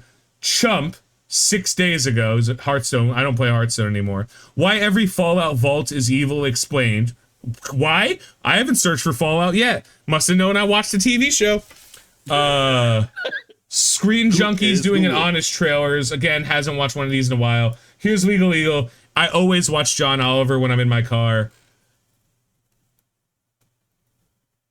Penn Jillette, Vanity Fair. Sydney Sweeney's tits. Sydney Sweeney's tits again. Mobile Gamer video, which is fascinating that I still get MSF stuff, considering I don't care. You don't watch MSF? No, why? Go. I gotta run about him. No, you're good. No, so all right, let's jump back to Xmen 97. So I will say this, and I'll wait until Tony comes back before you guys really get upset with me. I was a little bit disappointed that we got Bastion in Xmen 97 in episode 7. Now, personally, I'm fine that they're going with the storyline. It was just that it got so predictable that that's the direction that they were going in. And I kind of felt like I wanted them to go in a different direction just because. You know what I mean? Like, here's the thing. The Bastion storyline makes sense. I get it. Half Master Mold, half Nimrod. He's using, that he's from the future. And that's how he's gonna try to defeat the X-Men, blah blah. And he's gonna try to create this world with nano sentinels or prime sentinels, as they said in the show, with these humans who are infused with sentinel technology, or basically sentinels, whatever. I understand that. My thing is, I just feel like it got really predictable after episode 6 that this is the direction that we were going to go in. And then because of the Easter eggs that we saw in the first original episode with Forge, and I was kind of disappointed that it still decided to go in this direction and that it wasn't fully just Mr. Sinister. I think that's where my issue is. I feel like I would have preferred if it was fully Mr. Sinister as opposed to it being Bastion. Now, with that being said, the episode was very good. Like, I enjoyed the episode, and it does make sense that they're bringing in Bastion. I'm just saying that because it was kind of predictable, I was a little bit kind of left. Oh, man, I wish there was more of a shocker. Like, when Bastion showed up, I was just like, oh, I knew this was going to happen. I think Bo DeMeo is doing a speed run of all of the relevant storylines. Yeah. In order to flesh out, because there are 3 seasons of X-Men 97 now. We have 2 in the pod, and they just started on, or they're beginning to start, whatever that means, season 3. Bo did seasons 1 and 2. And they're greenlighting season 3, but they don't have a showrunner, which is probably also going to be Bo, because right now X-Men 97 is the only thing making people subscribe to Disney Plus. Yep. because nobody wants to watch anything else. And honestly, there's nothing else to watch. I was gonna say, like, what else is there to watch? Shogun? Shogun's done now, right? Or Shogun is over now, I think. Yes, I think the last episode is. Shogun was great. Strong guy. I love him. So I think this episode was. I like. Are they going to pay off the Cap cameo? No, that was just it. That was just showing that they've already established that this is taking place in an alternate universe of the MCU because they showed Watcher. So we know that this takes place in the MCU. I think the best thing we could hope for in any of its forms is the lightest waft of a setup for Deadpool. But I don't think they're going to do that anymore. I think that this is the X-Men universe. So we're going to talk about Deadpool in a sec, right? Yeah. I don't want to go into that. But I think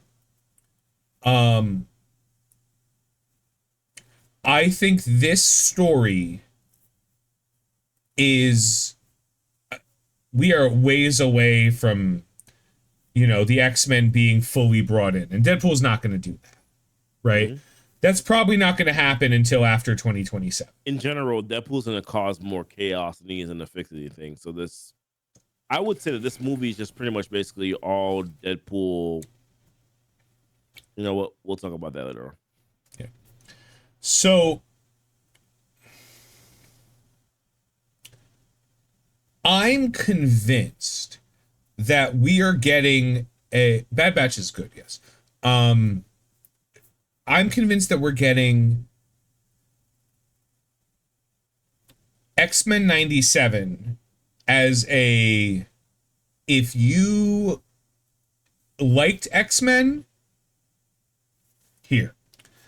And if you want, this is evergreen content. They're releasing this now so that years from now, when they introduce the X-Men and the casual, yes, I remember last week we established fanatics, casuals, fair weather.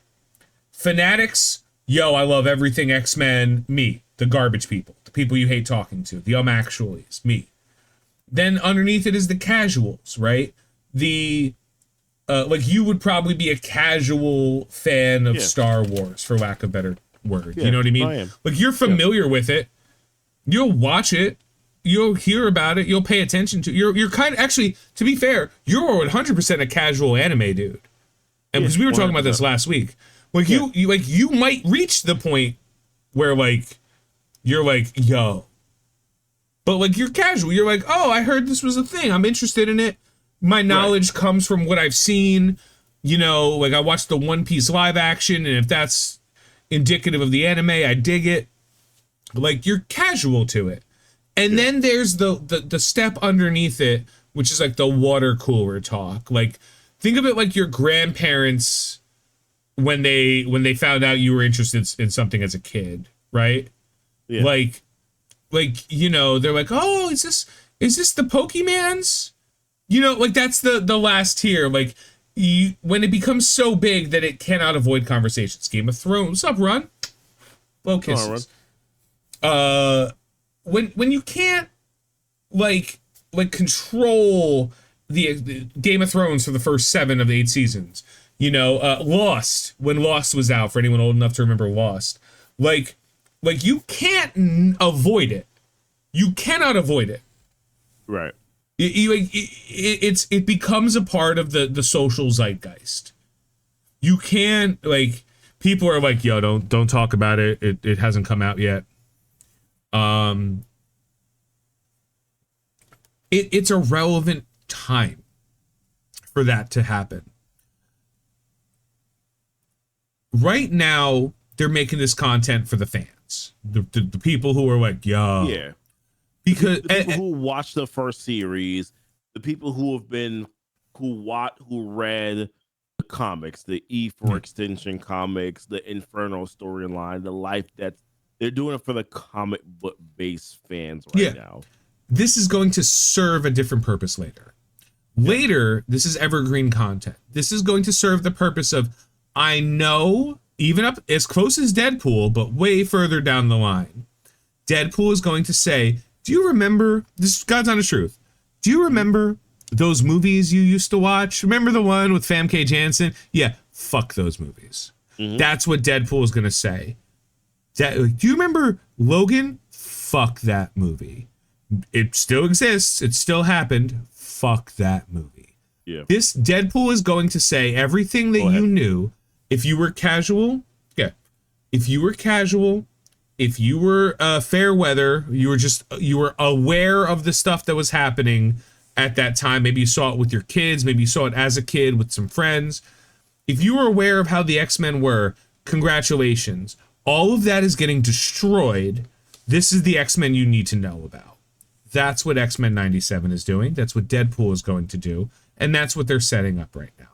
So X-Men 97 is speedrunning content that will make it so in the future, whether they decide to introduce Jean Grey, whether they decide to introduce Cyclops, they aren't forced to retell a full origin story of characters. They can say, if you'd like to know more about these characters, we have quite literally 8 seasons. Well, it's 5 and then the 3 that are coming out.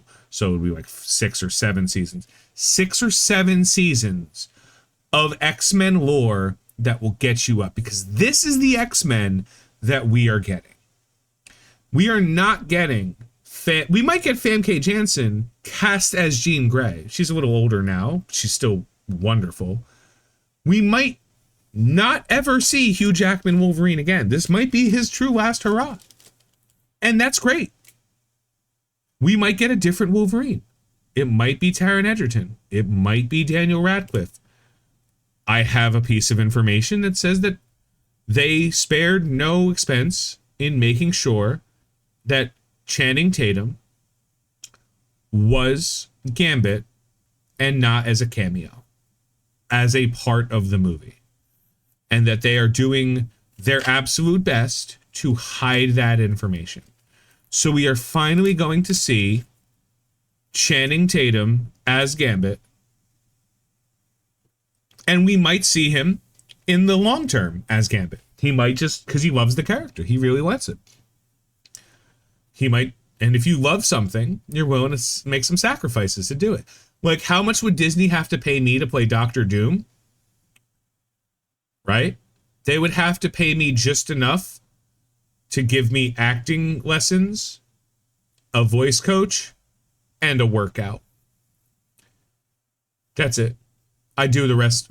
Whatever the lowest amount of money that will get me in the place to play Victor Von Doom on a screen, that's what they'd have to pay. Like $40,000 plus that. You know what I mean? Like, that's what that. So we'll say $130,000, and I would play Doom for fucking I would sign a contract because I love that character.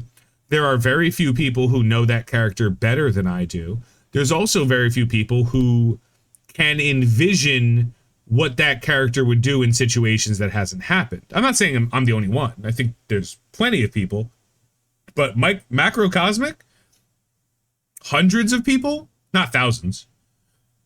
There's thousands of people that like Doctor Doom. There's hundreds of people that love Doctor Doom. You know what I mean? Like, it's not a very high thing. Most people like heroes. That's what it is.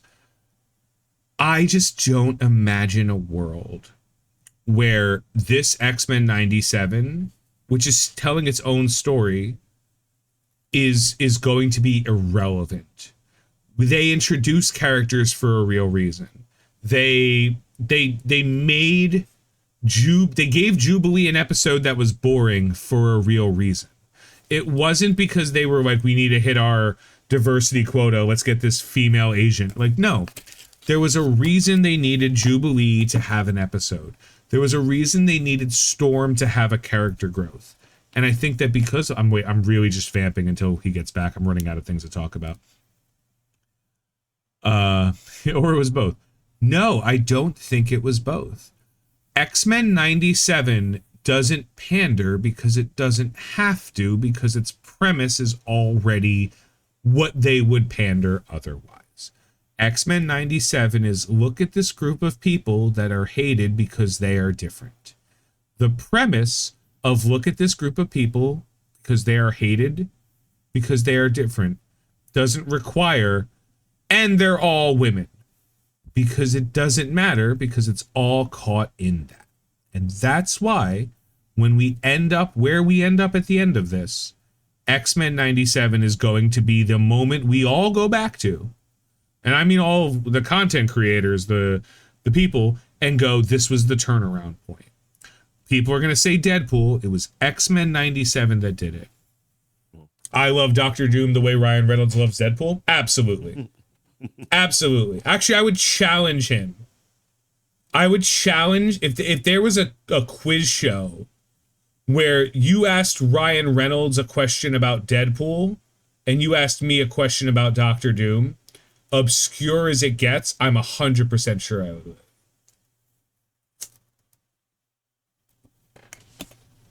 Goofy, welcome back. I successfully managed to make up about 5 minutes worth of things to say. That's good. I appreciate that. Thank you. So let's talk about Deadpool and Wolverine. Yeah, let's go ahead. Do you want to start with the trailer? Why not? I feel like that's the appropriate place to start, is the trailer. The trailer was amazing. I did a reaction to it. Go check it out and I did a little bit of my thoughts on that, so go check it out on the Keeping It Comic channel. Oh yeah, you can promote it. Oh, shamelessly. So this was a good trailer. It was almost significantly different than the first one, if you know what I mean. This is my favorite scene in this trailer. He just leans in like, go ahead. Yeah. Either like kill me or don't. Yeah. I'm about to lose everything that I've ever So my biggest question, is that what you said when your world went to shit? it wasn't, oh my god, which Wolverine is this? It wasn't, was what everybody asked. Oh no. Who made that portal that they jumped into? Those are my biggest questions. Those are the questions I don't care about. My biggest question is, what does this lead up to? I don't know anything about saving worlds. That was my biggest question. Like, where does this end?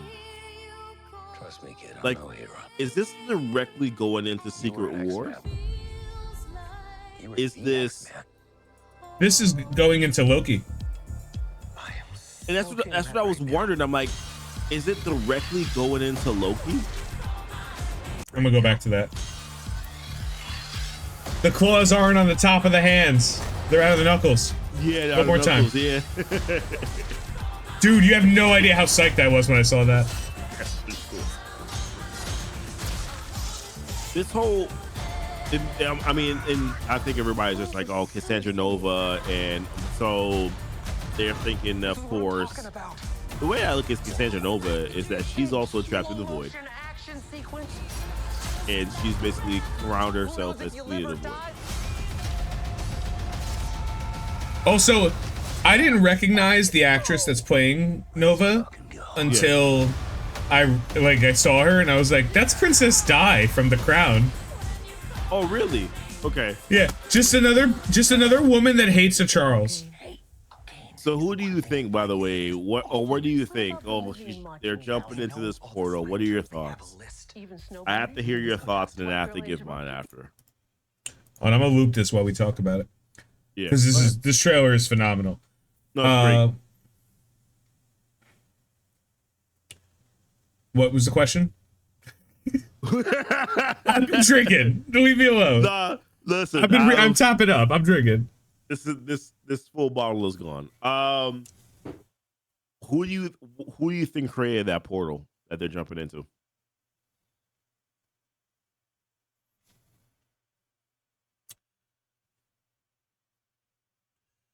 an alternate Doctor Strange. Yep. I think we don't even know the cameos this movie's gonna hit. I think we are thinking too small with the cameos this movie hits. We just they gave us a dead Ant-Man. We have a dead Ant-Man that she lives in a dead Ant-Man. She lives in a dead Ant-Man. The dead Ant-Man is what she's created as her domain. And she's surrounded by, I'll pause when the scene gets there. She's surrounded by all of Fox's X-Men guys. Yeah. Every single one. Lady Deathstrike, Toad, Pyro, Azazel. I mean, she literally everybody. Caliban, some other chick. So I Sabretooth. I have a video coming out probably next week, but I'll give you guys a preview to it because I don't know how many people are going to see this because I don't think it's going to be a lot. So I'll just preview it anyways. Oh, somehow this ties into the Doctor Strange 3 movie. It has to. Or else it's why bother? Because there's no possible way that Deadpool and Wolverine does not create a significant amount of incursions.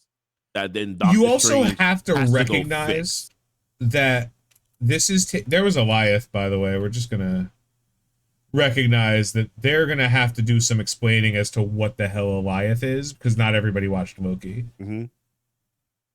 Because everybody's like, why is this cloud why does this cloud have eyes? Dogpool. Dogpool was also, hold on. There's a lot in this. There's a lot in this scene. Hold on. So originally when I saw Cassandra Nova, I was just like, yo, hasn't Deadpool? Because my head was going through it. I was just like, okay, that's a Hydra motorcycle. There's a Hydra symbol in it. You have to zoom in. I didn't. Yeah, I didn't and then the one in the far in the middle is the Captain America bike from the first bike is the Hydra motorcycle from the first Captain America. The third bike is the Captain America motorcycle from Age of Ultron. That machine, we assume it controls Goliath, just because, like, why else? Because this is clearly the Wasteland.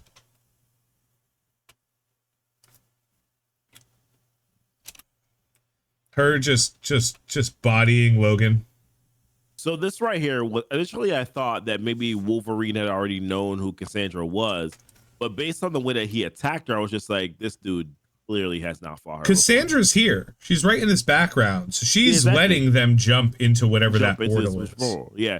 Which makes me feel like maybe potentially she's the one that's creating the portal. Or, like you said, it's an alternate Doctor Strange. Or it could be Clea. I don't think we're going to see Charlize Theron again for a while because they haven't established her, and that doesn't mean anything, right? Like, I don't think this movie is set to introduce anything. I think this movie is set up to yeah. It is just a in between movie. Yeah. This is what was. Fuck what was. Here's what we know, right? We know Deadpool was hired by the TVA from the trailers to capture Wolverine. We know that at one point that goes tits up and like he teams with Wolverine. We know that Cassandra Nova is a villain. We don't know if she's the villain. We know she's a villain. And we know that there are characters from all around the old Fox universe in this movie. We know there's characters we know are in the movie we haven't seen yet. We haven't seen Elektra. Yeah. We know she's in the movie. Like the blind owl scene. So here are some of the conversations. I clicked the button. I can confirm that Headpool and Babypool will be making an appearance. Supposedly, Headpool is going to be the head that was left over from the Wolverine standalone movie. Oh. The decapitated head of Ryan Reynolds. Okay. That's Headpool, and I don't know what Babypool is, and I just don't care. But Kidpool and Dogpool aren't the only Deadpool variants showing up. Then we have the Claw scene, and there was one other thing.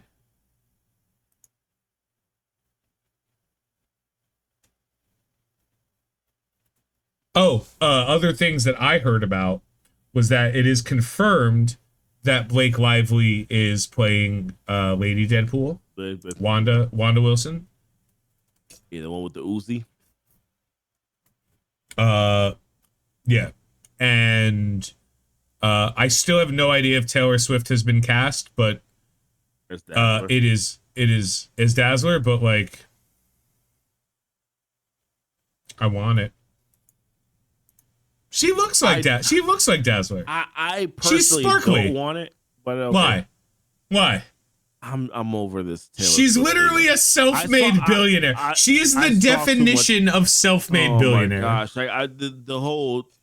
The whole playoffs thing was just incredibly annoying to me. I'm over it. I don't want to do it. I don't want to do it anymore. Sir, I respectfully disagree. Taylor Swift is a fucking national treasure, and I love her. And I'm saying this about a woman I have zero sexual attraction to. Zero sexual attraction. I do not find her in any conceivable way attractive. I understand how people do. I don't. But much like Catholicism, I'm a huge fan of the thing, and I kind of think the fan base is dog shit. So it's a little bit like, I think Taylor Swift is very talented. I love everything she does, but her fans make me want to shower with acid. I'm just saying. Okay. I'm with you on the shower with acid part, except for the fact that sounds really dangerous. But proceed. That's it. That's all I had to say. Okay, I like Taylor Swift. I think she's great. She's one of the fewest self-made billionaires I've ever seen that have ever existed, and she's truly a billionaire. Like, she's not a billionaire like Elon Musk or Bezos. What's his name? No, the other guy. Bezos. Yeah, Bezos. Like, they're billionaires in that they own enough stock in a company to be worth $1 billion. Taylor Swift can like actualize $1 billion if she needed to. Like, she has it. It's in her bank. She has a bank account that's worth the end credit scene. Hold on. So I've purposely been staying away from the end credit scene personally. The end credit scene of Wolverine. Wolverine, Deadpool. Reveal.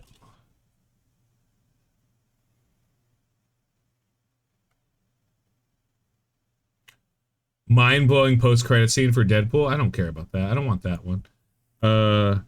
Wolverine origins and credit.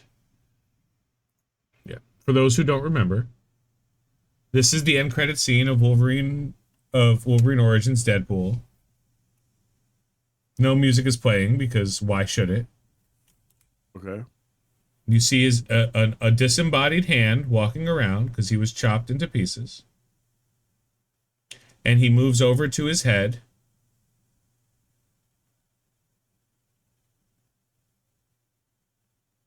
And his mouth is no longer sealed. Okay. Interesting. So and you're saying that that's Deadpool? This is Deadpool. Okay.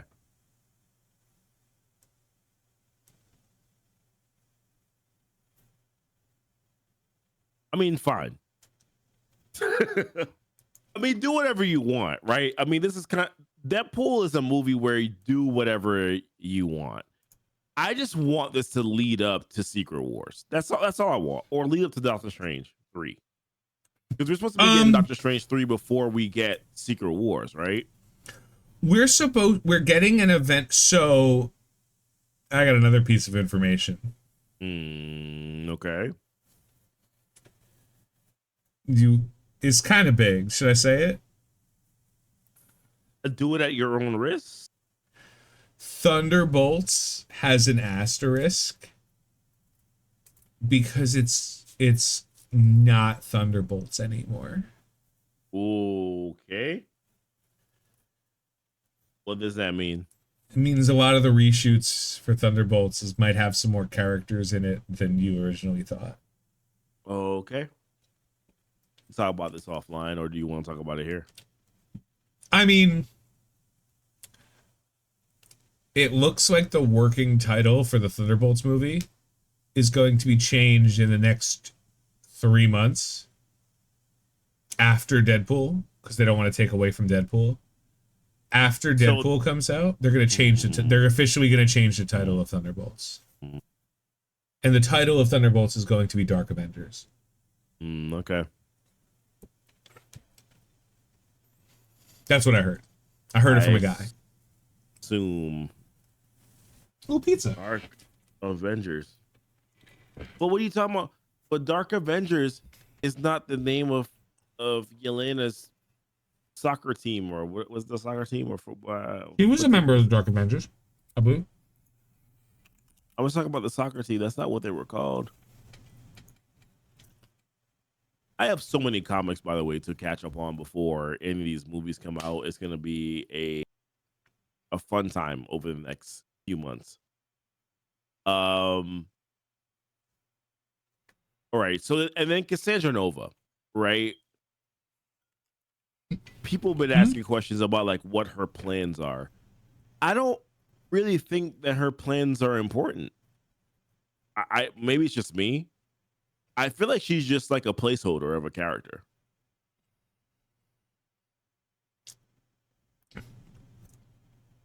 She's not even the main villain of this movie, I don't think. She's not. Yeah, I don't think she's the main villain of this movie. For all I know, she's just a villain who is there, who they end up fighting, but then the bigger villain is someone else. She's not the main villain of this movie. We can talk about who the main villain is. The main villain is probably the TVA. Or someone specific within the TVA.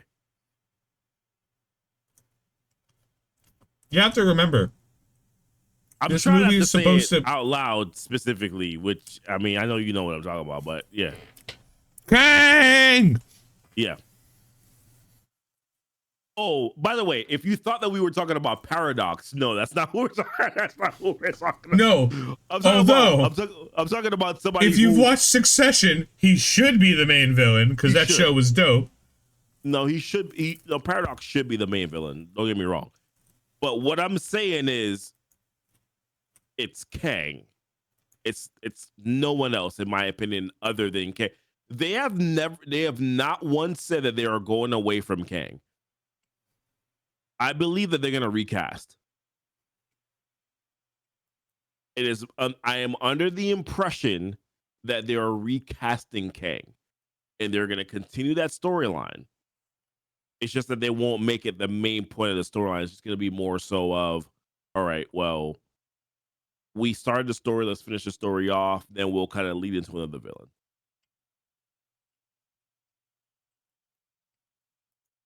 Who said she'll still be in the movie? You mean Cassandra Nova?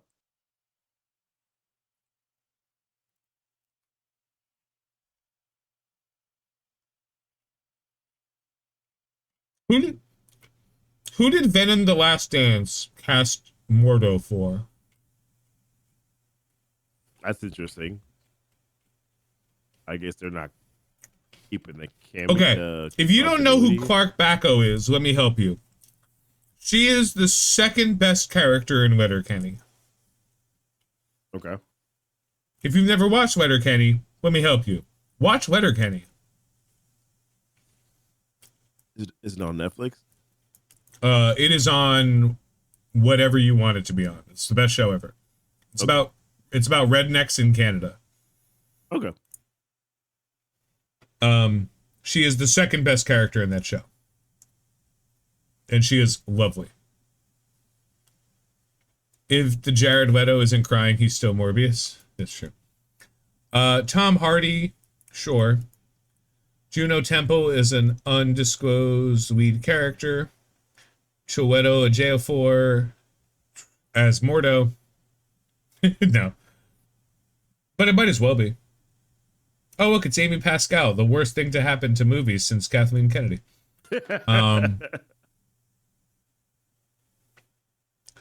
I have no idea. I have no idea what the if Cassandra Nova is a villain in The Void, then it's not the same Cassandra Nova in the comics because her TVA has pruned her. Yeah, factual.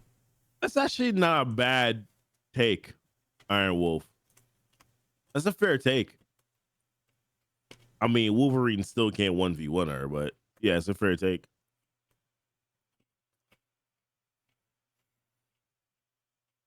There was, of course, people making the correlation between the Old Man Logan comics and because of the Ant-Man. Maestro? Here's my thing.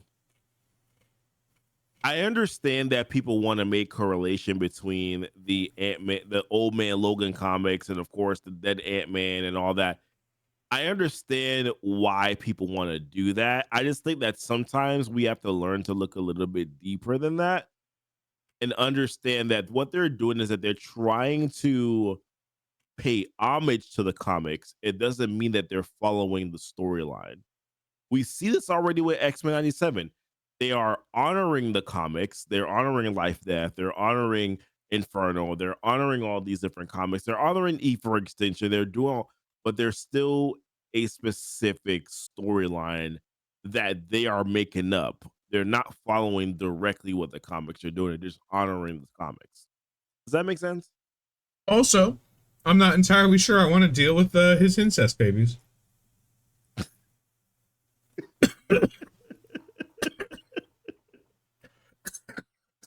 That's fair. That's fair. Wrong pipe. Nah, you're good. I got myself on incest babies. And don't be wrong, like I think this is a real. I think I really appreciate the fact that they're taking the time to honor the comics.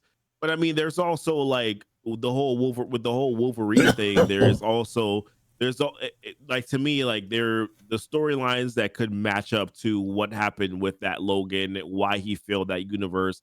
I feel like there's like a comic where he was like mind controlled and then he like kill all the X-Men or something like that. There's like different storylines. Original Old Man Logan, which was only like a short comic run, they recently revisited it, was a story. It was a very short story, and it was how Mysterio tricked Logan into thinking that all of the X-Men were all of the X-Men's villains. So he murdered the shit out of all of the X-Men. Mm-hmm. And as a result of that, the X-Men weren't around to prevent all of the things that they needed to prevent. So mutants got obliterated, basically. And he just kind of like lost his life. And I think Old Man Logan takes place like 50 years in the future, because Hawkeye is still there. And then it becomes like a buddy cop movie where the Hulk takes over Bruce Banner, but he becomes the Maestro, which is the second best hero turned villain. So basically, as an explanation, Bruce Banner's body is failing. So therefore Hulk is like, F that, I can't go out like this. Yeah. Bruce Banner is Bruce Banner is going to die from being an old man, so the Hulk goes, change the plans. Yeah. I can't die. Also, if you read comics, the Hulk can't die, nor can Bruce Banner, because of the Green Door, which is when the Hulk dies, he goes into a limbo, and there is a door that the Hulk can take to go right back to Earth. Fun fact. That was Was nowhere of that. Okay. That was in there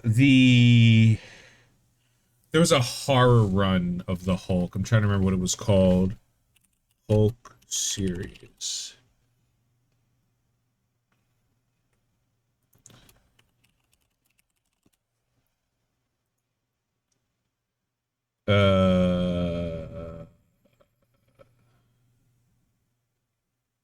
It had a name that stood out. It was like the one with the one below all. Yes. Oh man, I'm gonna go crazy finding this one. Immortal Hulk? Was it Immortal Hulk? Yes, Immortal Hulk. And Immortal Hulk was a phenomenal run because it established the fact that it was like a horror run. And the first two Immortal Hulk comics were terrifying to read as a human being. Because it made you understand. Okay. Yeah, terrifying. Yeah, I would always recommend reading Immortal Hulk if you have a chance. It's a quick run. It's only 50 issues. But that's the full run of the entire comic. Yeah, no, it's awesome. It establishes the fact that the Hulk cannot die. That's it. And what happens when the Hulk is the monster? It also introduced us to some dumb Hulk stuff, but you know. I mean, the Maestro storyline is a spectacle, if you want to say the least. That one. Marvel did the Hulk wrong, but it didn't matter because the number of people that are fans of the Hulk are not many. Like, the Hulk is a cool character that everybody likes. The biggest issue was, and this is a Feige thing, he didn't understand if people liked the Hulk or thought the Hulk was a bad guy. Yeah. And it was really hard to tell the true story of the Hulk because in comics, he is equally both. Right? We have like the Hulk saving the world and then Worldbreaker Hulk breaking Doctor Strange's hands. So it's hard to tell a story about the Hulk where he's a good guy because he's not a good guy. Yeah. He's not a bad guy. Like he's not doing evil. He's just, he doesn't care what happens during the process of being the Hulk. And they did a good enough job of establishing who the Hulk was. I think they kind of heavy-handed the Banner Hulk separation, and that was like really cool to see smart Hulk, but like now they have to undo that. They have to undo smart Hulk. They're already trying to undo it already, just based on what we've seen in Shang-Chi, and then of course with the She-Hulk, which I mean many people want to forget about that entire series, which that series is entirely forgettable. Hey, speaking of TV shows that cost money, didn't She-Hulk cost like 280? It was like 240 million. Yeah. They did not make 240 from that. No, that wasn't their best situation, honestly, to be honest with you. That's the scene I wanted to pause. Yeah, so I do feel like they are. It's all right. Just jump back to Hulk for a second. I feel like that one is tough because they didn't really have the rights to Hulk for the entirety of the Infinity Saga. No, they didn't have the rights to do a standalone Hulk movie because Universal owned it. But yes, please continue. That was it. But they could still use the Hulk, but they couldn't do a standalone. Good. Yeah, so episode. because they couldn't do a standalone, I feel like it was difficult for them to then decide, okay, well, we're gonna go on this story, we're gonna take him on this journey that then we couldn't fulfill in like his own movie. I don't know. I feel like that would be a little bit challenging for them to do. Now, I personally don't necessarily think that I don't necessarily know if Mark Ruffalo is the best actor for the Hulk. I think that there's a certain level of bruteness that we probably needed from the Hulk, and we weren't able to really get that, in a lot of these films.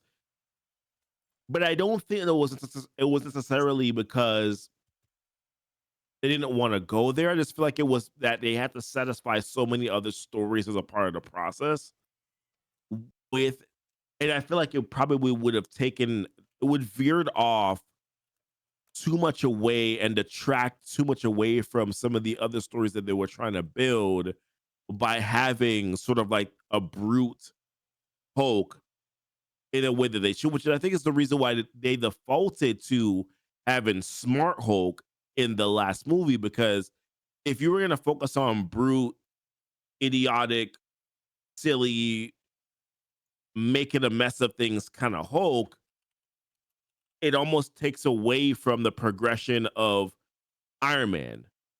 It almost takes away from the not redemption story, but the kind of a redemption arc for Hawkeye. It takes away from the sacrifice and the loss that Scarlett Johansson had with Black Widow. So I think to like a certain extent, they kind of played it safe with Hulk, because I also think that they thought that maybe they would be able to kind of revisit his character a little bit later and develop it a little bit more.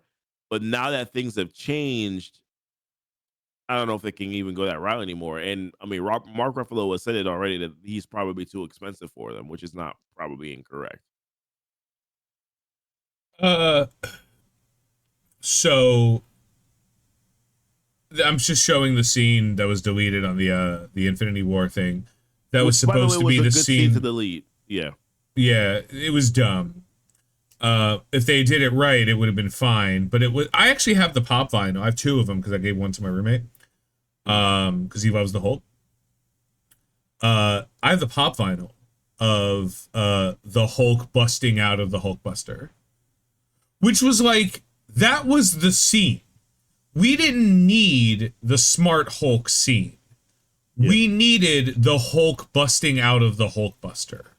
Yeah. And that was a scene they stole from us. And that makes me a sad panda. Yeah. I mean, so I just feel like the whole character was a mess overall. Ever with the whole not being able to bring back Edward Norton for whatever reasons. I don't remember what He the wanted cause top was. billing. Okay, that makes sense. That was the reason.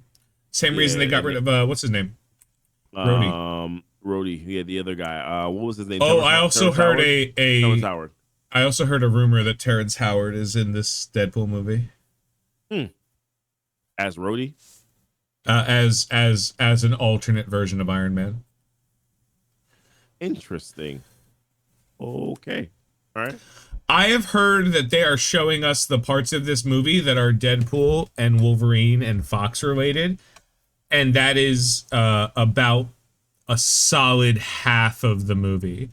And they are not showing us, specifically not showing us, the half of the movie that is Marvel MCU related. And the only thing they showed us that was MCU related was the portal. And I think that the last trailer we get, which is coming in May 14th. Yeah. Don't take my word for it. No. So basically, what you're saying is that I should get my Deadpool 1 and Deadpool 2 breakdowns ready for May 14th. Is that what you're saying? I'm saying if you can get those movies in the bag, you want that to go the 2 weeks leading up to Deadpool. So you're saying July 26th, that respectively Deadpool 1 and Deadpool 2 should be going out the weeks before that, is what you're saying. Okay, I got you. I'm saying July 26th. I'm saying July 12th and 19th are good days to release Deadpool 1 and 2 breakdowns. Okay. And if you really want to stretch it, I would also do a breakdown of the Marvel Logan timeline. Marvel Logan timeline. That's a good one. Yeah, now please understand, because you know me, I'm all about stealing other people's content. I think it's psychotic for you to rewatch all of those movies and take notes. What I think you need to do is watch other people's content on that and like shamelessly rip it off. Okay, that's fair. Because, and hear me out, who cares? Every comment on that video that's like, this is something that so-and-so said, is a comment for engagement. Thanks, buddy. Appreciate it. That's fair. You know, we talked about this. I need to learn to care less about what people say. You can hire someone. When you get big enough, you can hire someone to look at the comments. That's fair. That's the truth. You don't have time for the comments. You're busy being creative. You hire somebody whose job is like like a moderator. Like, look at the comments and then just send you the ones that you want to see. Anything that's constructive or funny. If someone says something funny, like when I have somebody look through my comments, because I don't fucking look through them, I'm always just like, hey man, anything there stood out? And someone's like, yeah, they said this is stupid. I was like, did you respond with no, you're stupid? Of course. Like, oh, okay. Then we did it. We're good. It's a fair comment. It's a fair response. No, so I mean this By the way, hold on. I want to pause another scene in this. There's a lot of scenes that are a lot more full than we give them credit for. There it was, and I can't pause it because my timing is terrible. That is a Hydra. That is Red Skull's that I recognize, yeah. Hydra car with the hot rod paint from Tony Stark's thing, and that's an Iron Man symbol. Right there. Where? Right there? Right there. Yep. Huh. Yep. It's got the Hydra symbol there and the Iron Man symbol there. Yep.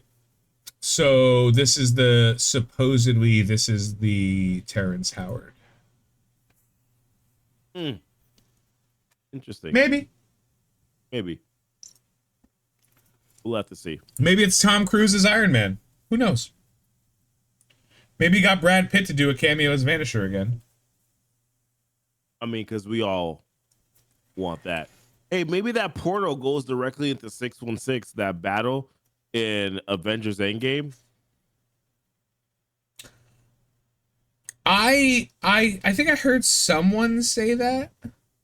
I don't believe that's the case. I refuse to believe that would happen. Someone, I don't know if it was Screen Crush or if it was New Rockstar. It was one of those guys. Was like, it's the scene because there is okay. So now we're talking about it. Now we can get into it. Yeah, go ahead. The core of this next saga has been kind of tweaked to establish a concept that was from the comics. And it was very small from the comics, but it was known as like anchors. And the idea is that every Marvel universe, whether it was in the sacred timeline or otherwise, have specific characters where if they die, the universe begins to erode. Yep. And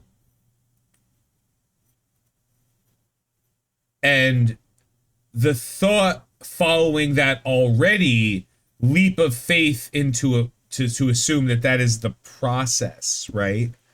That they're going to go through on this, which they still might, but that is a leap of faith to assume that that's what they're going to do, is that because Tony Stark died and because the MCU as we know it was literally built around Tony Stark,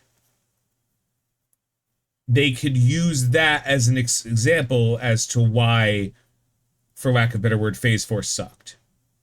It was because everything after Tony Stark died was happening in a deteriorating universe. Okay. And I think that's wishful thinking. I don't think that they're not going to do some kind of like anchors thing. Like, I think that makes sense, but I just can't believe that they would like rerun that. Like the thing someone said was like, he's going to snap the fingers for instead of Tony to save the MCU. Like, but that doesn't set up anything. That just retcons everything. And there are movies like Deadpool versus Wolverine is not Avengers. It is a dumb movie with dum-dums in it for dumb people like us. Yeah. It doesn't need to be the glue that holds the MCU together. What it needs to be is a great fucking movie. Right? That's what I've been saying the entire time. It doesn't have to be the missing link that makes everything make sense. It just has to be very fun to watch and rewatch. That's the key that's going on. And I don't think that's going to be opposed to it. Like, I thought Deadpool 2 was a little...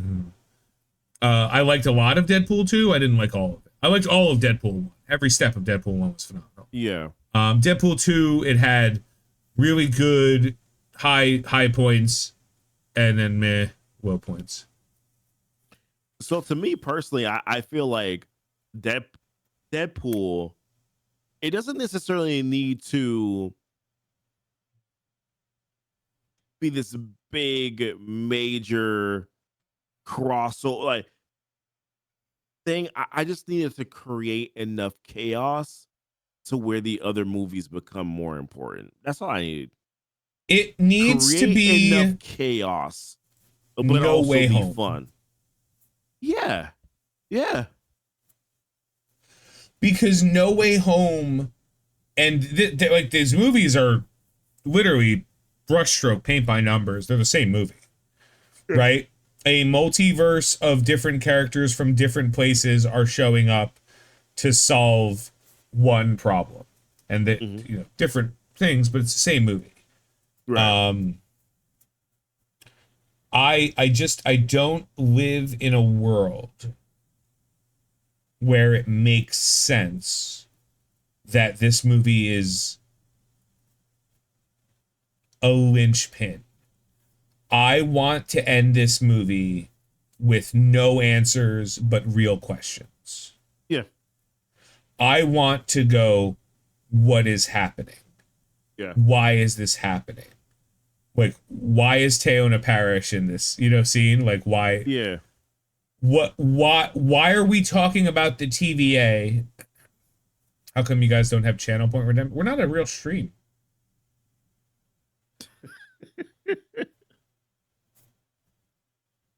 Channel point redemptions. Kidding me? You start telling your friends. Why you start telling people. Channel point redemption. You start telling what do we need? 75 followers? 50 followers? I don't even know the number of followers we need. I lost count. It's been so long since I had to worry about things like that on my main channel. I don't.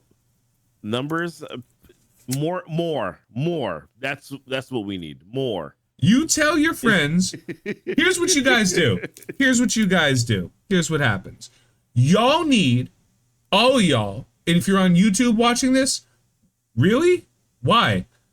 But if you're on YouTube watching this, all y'all need to go to Mobile Gamer 365 and you need him to promote us to everybody. Because we can ask him, because we're friends with him. But y'all need to do it. Y'all need to show up on mobile stream and you need to be like, yo, you guys watch GnT? You watch Goofy and Tony? You watch Gin and Tonic? with these two drunk idiots talking about dumb stuff. Yeah. And that's how we're gonna solve this problem. Yeah. That's your homework. That's it. And you know what? Challenge accepted. Y'all do it to Charlie. Y'all do it to Hassana B. We just need a grassroots harassment movement on our side, right, Goof? Yeah, we need to show up with picket signs. Basically, we got to make our own January 6th, right? Like, that's what's got to happen. Amaranth. Yes, please. Also, Amaranth. Although, I'm not sure if she's banned again yet, so that might not work. But after she's come back from read Zero's comment. 76 ban. Read Zero's comment.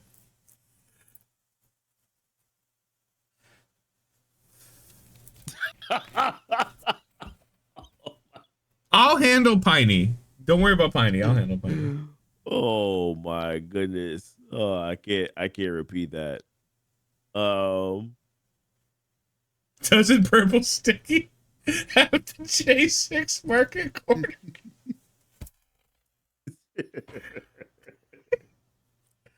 Oh, I love it because like between the two of us, we get like we just started the YouTube channel. Like we're not doing anything.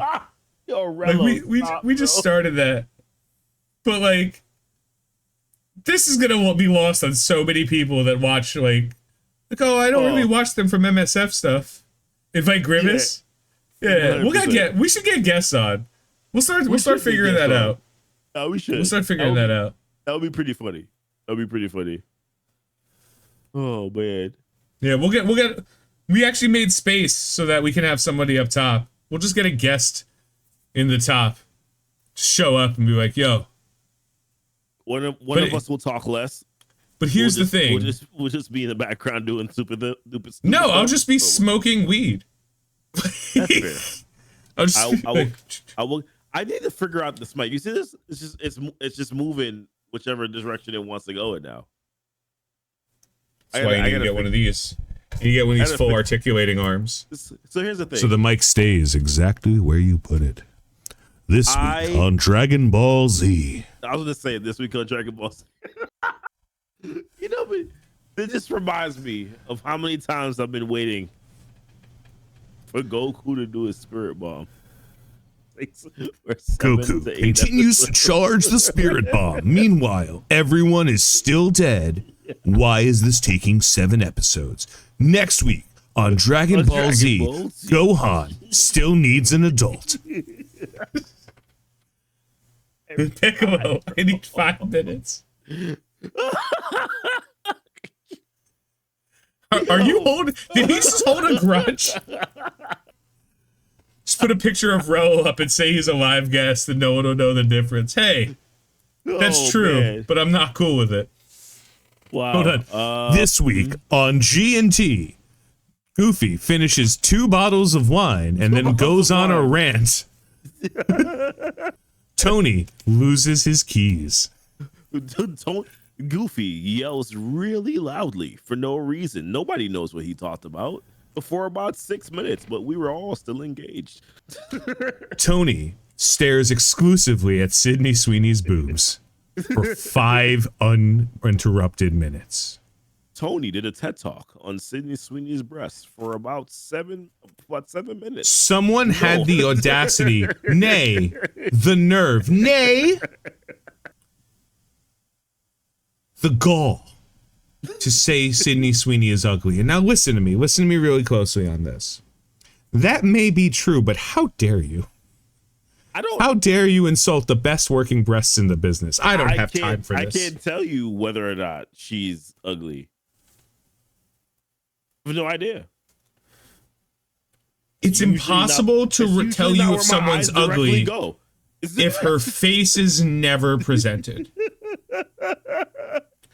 What are the guys from Daft Punk ugly? We don't know.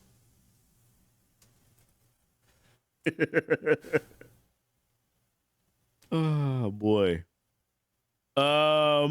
Goofy brought to you by Crown Royale. No, I don't do Crown Royale no more. That unfortunately you can't. But for real, go away. For real, for real, I still do. I used to do Crown Royale and apple juice because I used to do Hennessy and apple juice, and that was just phenomenal. Nah. But then they created juice is Crown not the same. Royale apple. So I did this Crown Royale apple and honey syrup like cocktail. Mm-hmm. How'd that end Bro. up? How did it end up? You were just like, oh, this is great. Oh, this is great. Hey, why did I hit a like a telephone pole while driving? Like, you had no idea you were drunk until it was too late. Also, please don't drink and drive. Yes. That's not even a PSA to cover my ass. Like, please just don't drink and drive. But like, man, that was just the smoothest drink I ever made. Like right now I'm drinking a combination of cream soda and whiskey. Bourbon, but Okay. like, you know. And like cream soda's delicious, whiskey's delicious. I drink like 2 or 3 more of these, I'm done. Like I'm just like, oh. I had a full bottle of Cabernet while we were on stream here, and that was pretty much basically. To be fair, now I did make sure that I did get enough carbohydrates and protein before I went into that. So I did pregame a little bit here to make sure that we. Oh, I donated blood. I went the other way on this one. Oh, okay. I donated blood and sat in a sauna for 2 hours. I was just. So you lessened your chances. All right, that's fine. What was that thing Taco kept trying to get me to drink? The peanut butter whiskey. What was that called? Anyone remember? Peanut butter whiskey. Yeah, peanut butter whiskey. That's too much damn sugar. Screwball peanut butter whiskey. I like peanut, dude. I just like this is chunky peanut butter, and I will just sit here and be like, peanut butter. Screwball? No, I can't drink tonight. I have to work early tomorrow. That's fair. That's fair. I understand. I technically have to be up with my 4 children tomorrow, so I probably shouldn't have had a full bottle of wine. But it's also Friday, and when else would I have it? I do have to watch my Celtics tomorrow night, which means that I probably will be drinking more tomorrow night because they're playing. Because for whatever reason, the most talented team in the league plays like idiots. I don't know what to say. Most talented team in the NBA play like absolute idiots. I'm gonna say it out loud. I think the Celtics might actually win the championship this year. As a matter of fact, I think they will win the championship this year. But I think it's going to be one of the most annoying pieces of NBA content to watch this entire postseason. Because they're going to get really hot at times, and you're going to be like, nobody can beat them. And then they're going to lose really stupid games for no reason at all. But then they'll win enough of the games where they'll probably be back into a damn championship because they're that talented of a team. And we're probably going to look at it at the very end of the NBA season and say, wow, they won. Wow, that was annoying. They should have dominated, but instead they lost stupid ass games. I genuinely think that this is probably the Celtics year. And I'm not just saying that because I'm a Celtics fan. I'm saying it because I feel like they're kind of due. And I feel like Jason Tatum at some point gets to the point where he's like, okay, I figured this thing out a little bit. So I think it happened. But it's going to be annoying as heck. Something like 80% of the last 2 decades of NBA finals have gone 7 games. And it was that moment that I realized that the NBA is fucking rigged. Like, I think that the NFL is rigged in the postseason, but not in the regular season. I truly do. There's no reason for it not to be. Like, there's absolutely no reason for it to be. I don't think the Major League Baseball is rigged because it's actually really hard to rig baseball. What's easy to do is to allow cheating. And I think what was it, the A's? The A's won and they cheated. And that's the closest they can get. Football is super easy to rig. You just tell the refs who's going to win the game and the refs will figure it out. Right? Goofy, what's the proper Astros, way thank to- you. What's the proper way to enter a house full of zombies? That's a great question. Yeah, Goofy. Thank you, Sultanis. What is the proper way to enter a house full of zombies? There's only one correct answer. You don't. Incorrect. You have to enter the house. There's stuff in there. No. Okay, this is probably gonna sound very racially wrong. I am black. I am not going into the house. Like I'm just letting you know. I always go straight to the Eddie Murphy. I always go straight to the Eddie Murphy stand-up. Oh wow, this is a nice house. Get out. Too bad we can't live here. Bye. I'm not going in. I don't understand what you want me to say. So for anyone wondering, the proper way to enter a house full of zombies is you climb to the roof, break a hole in, and then kill from the top down. Okay, that sounds like too much work and sweat. Okay, so this is a PSA. This is a PSA to everybody out there right now. If you do not currently own 7 Days to Die, which is a game that I have loved for the last decade, buy it now while it still costs like a Happy Meal. Because they're about to go live. Like, they're finally going to get out of alpha. They're doing their full release, and the game is going to cost like $45. It is a phenomenal game. You can always pick up a copy right now, like Steam, G2A, wherever you want to buy your keys. Get a copy, like $6. You maybe you never play that game, but maybe one day I go, yo, we're playing 7 Days to Die right now, and you get to live in a zombie apocalypse with me as the melee murder machine, just showing up with a bucket on my head and two like Negan bats. Just it's the most fun you'll ever have. 7 Days to Die. I stand by my previous statement. I'm just not going in personally. That's just me. I'm walking away because we usually are the first ones to go. So therefore, I'm speaking not of, I watched an interview with Jordan Peele that he did with Trevor Noah.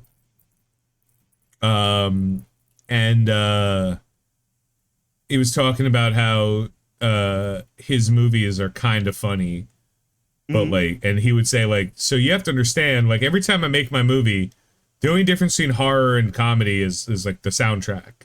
And I was like, that's not true. And then I think of every single horror movie, and I play like or like the circus theme song, or like the Benny Hill, and I'm like, oh man, yeah, that's so true. Like the line between scary and hilarious. If like the filthy ugly, like the Nun, if the worst horror character did a jump scare on you, but instead of the ominous like, you know, it was just like you'd be like fucking what? Yeah. And when Jordan Peele said that, and I rewatched Not Us, what was the second one he made? Help? Was it Help? I think it was Help. Because he made Get Out, which was Ace. Was Us the second one? Us might have been the second one. Nope. So there was Get Out and then Us. He made Get Out and then Us. And then he made Nope. A couple years ago. Nope, I love. No, which one was the alien one? Was that Nope? Nope was the alien one. That one was great. Again, another movie that if you watch, you're like, this is a horror movie. It was kind of trippy. Get Out was a little bit... but it was funny. All of his movies are hilarious and horrible. And if you try to look at it through one lens, you will never unsee it. Tucker and Dale versus Evil is the perfect meld of comedy and horror.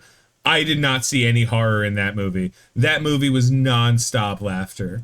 I could not stop laughing at that. That movie was hilarious. Every step of the kids, you ever see Tucker and Dale versus Evil, Goofy? I've never seen it though. All right, so it's two rednecks, right? Are in a cabin in the woods. The spoiler is they just bought it as a vacation home because they're best friends, and they just want to hang out. And due to like just the worst circumstances, like just the absolute worst, a bunch of college kids keep dying. Like it's like one college kid like one girl is like she's skinny dipping and she like slips, knocks her head out, so they take her in and she's terrified and they're like, here, I made you breakfast. Like, I'm sorry you slipped and fell. They're like, you were watching me? They're like, no, we were fishing and we're real sorry. And she's like, oh, okay. And like she's hanging out with them and the guy's like, they kidnapped her. They're gonna torture her and kill her. So this one guy runs at them with an axe and like he's like, ah, and he trips and falls into a wood chipper. And they're like dragging they're like, oh, these kids keep killing themselves in front of us. They tell a cop that, and he's like, all right. And the cop's like, I don't trust y'all. Y'all are in trouble. And then like he leans on a broken thing, and they're like, no, don't lean on that. And he gets like impaled. Oh my god. It is a slapstick horror comedy, and there's zero horror in that entire movie. It's just amazing. Nope was a really good like horror movie. Right, like that was the alien one. The alien one was terrifying. That was terrifying to me. I was scared shitless when I saw that alien the first time. Yeah. Nope is a little. No, that was the one that was trippy. That one's a little trippy, but it's also kind of like an acquired taste too, though. I don't feel like a lot of people would appreciate it for what it is. Because it also it's a little bit different too than some of the movies that he's made in the past. Oh, so that alien was super cool looking. Trying to get the full picture of the alien. Yeah, that alien was super cool.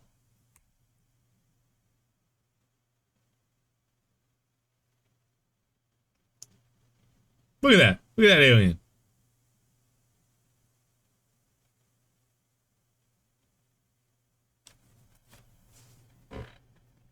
Yeah, everything Jordan Peele does is phenomenal.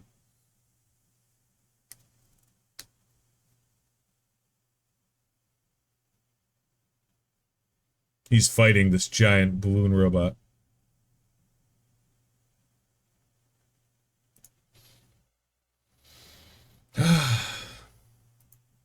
That's it. Back to Wolverine claws. I was gonna say, back to Wolvie claws. Speaking of Wolverine, you know, he was one of the ones that said that at least admitted it that he was okay with Bolivar Tracks dying. I can respect that. They did their Xmen 97, man. Back to that. It's just right. They just like Rogue lost Remy. Mm-hmm. And was like, you know that song, you don't know what you got till it's gone? Yep. Yeah. What you had was Rogue as a person. What you lost was that and gained Murder Bitch Rogue. Yeah. And Murder Bitch Rogue is terrifying. Like, this place was built to save the Hulk. The Hulk couldn't break out of this, and Rogue's just like, boom. Hey, I'm gonna murder everybody unless you tell me this.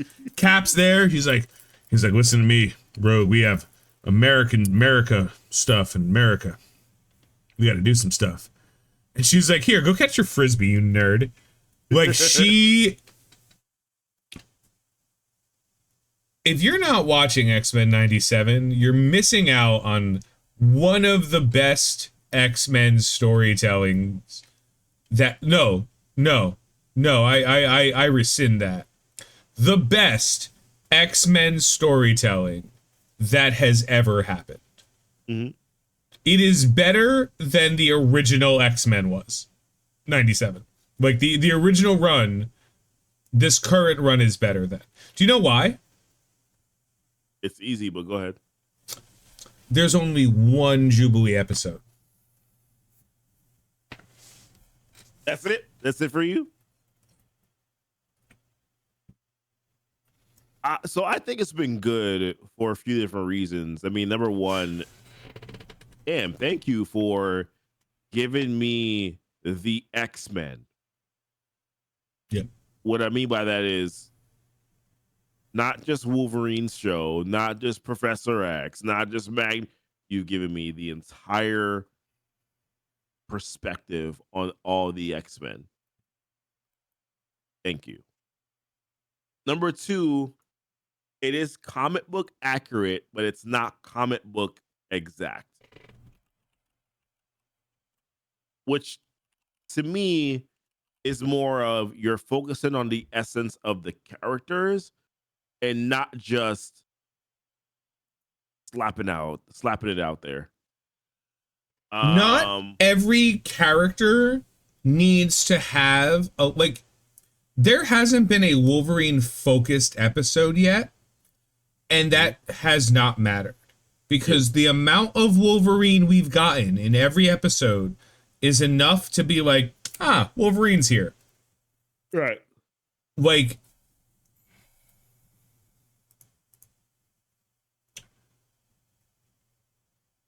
this was a you can tell because the way they've done this season is whoever is doing the narration of the opening is the main character of this story. Right. So Rogue did the narration on this one. Gambit did the narration, the one where he passed. I don't know who did last episode, the one between them. I think it was Storm. Was it Storm? Was it Storm? I might have been Storm. That one, again, that felt the pacing feels weird, but I can say that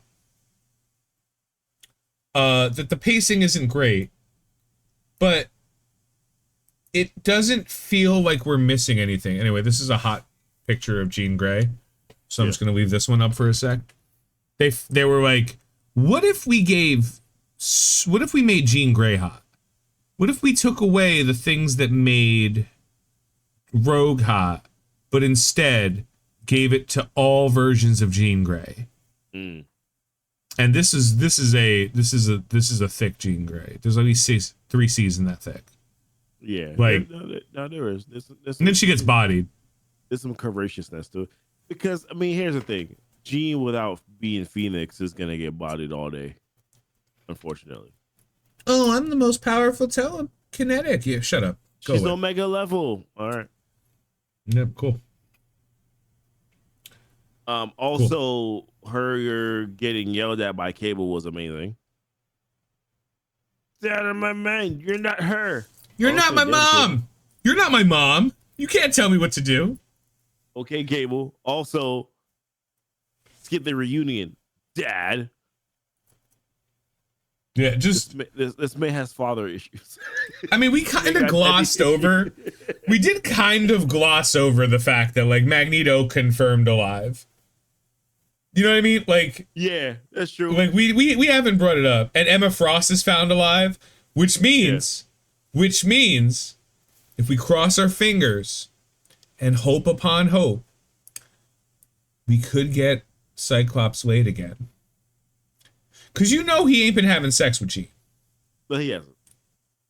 You know that they ain't sleeping in the same bed. You know that Jean's like, oh, with all of the dead mutants and you having a kid with a version of me that isn't me.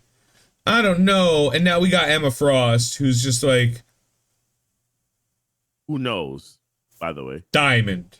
A diamond upside down is a pussy. Like, you know what it's about. Yeah. Oh, let's talk about the fact that Jean Grey is gaslighting Cyclops because he kissed a version of you or had sex with a version of you that then led to a baby, but he thought it was you. He didn't. You kissed the whole Wolverine by yourself. I'm sorry, just this scene right here. Thought you were the good guys. You killed those, sugar. Now you get me. Bro, this was a great Rogue. So where does Hope Summers show up? Hopefully in the toilet.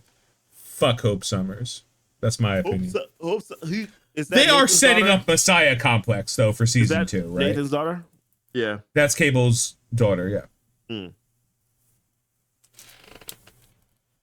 Oh, she's part of the 5. Never mind. God. No, we don't need Nate for Hope. We need Nate for Rachel.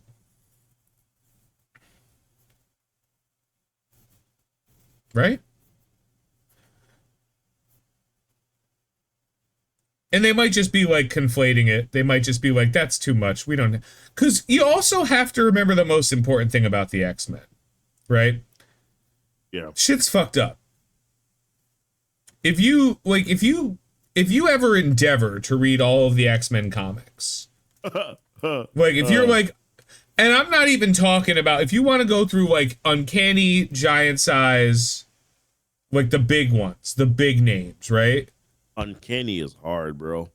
It's a hard read. If you go through like, what are the 3 big it's Giant Size are the like the annuals, and they only do a couple of good ones, big ones. I mean, then there's it's Uncanny from like 50 onward, because like anything before issue 50 is like do it at your own risk. And you also have to remember that like unless you get a trade paperback, like Onslaught trade paperback. This is a good one that we should be setting up for.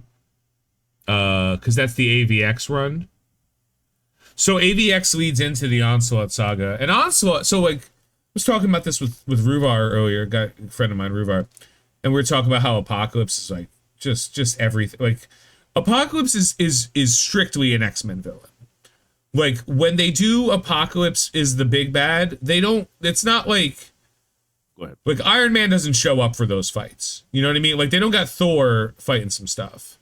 They are almost exclusively, like, okay, here's Apocalypse, and here's all of the mutants. Maybe you'll get, like, a cameo by, like, Spider-Man. Maybe you'll get a cameo by, you know, the Hulk. But, like, it's really just the mutants. Whereas, like, Onslaught has almost consistently been the biggest threat to, like, the X-Men universe has brought to, like, reality. So, I'm just trying to read, like, it's so hard to catch up on, like, Inferno, right? Inferno X-Men issues. Because comics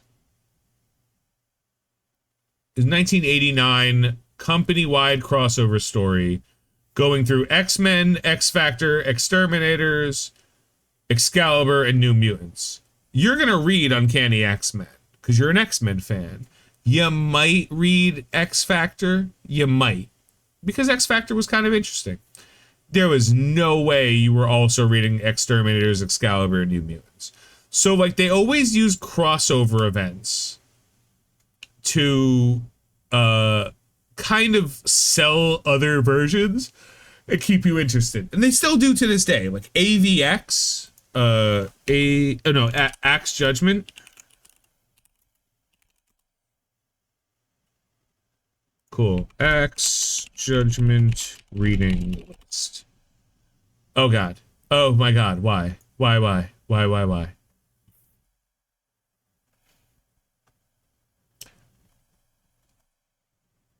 Okay. Why have we done this? So, Axe Judgment has 2 of its own titles, and then, like, Immortal X-Men 5, X-Men Red 5, Axe Judgment Day 2, and then Axe Death to the Mutants, X-Men 13, X-Men Red 6, more Axe titles, and then Avengers 60, I'm just running through, Iron Fist 1 for this, and like, I hate that they do this. I hate that they do one-offs and label it number 1. If it's the only one that's coming out, you don't have to label it number 1. Just call it Axe Iron Fist. I hate it as a comic book reader. I can't stand it. Because it makes me go like, oh, what's Axe Iron Fist 2? Surprise. Nobody read the first one. Why would they make a second one? At Immortal X-Men 7. Like, look at this psychotic reading list. This is for you to get the full story of Axe Judgment.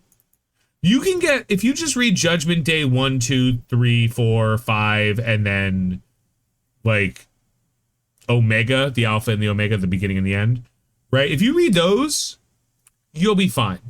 You'll be completely fine. But like, what about Axe Star Fox #1? What about Immortal X-Men #7? What if you were reading Immortal X-Men and then Immortal X-Men #7 tells a story that ties in, but it hasn't been set up from the previous episode. So like, comics have always done this thing where they have to cross promote through their big events.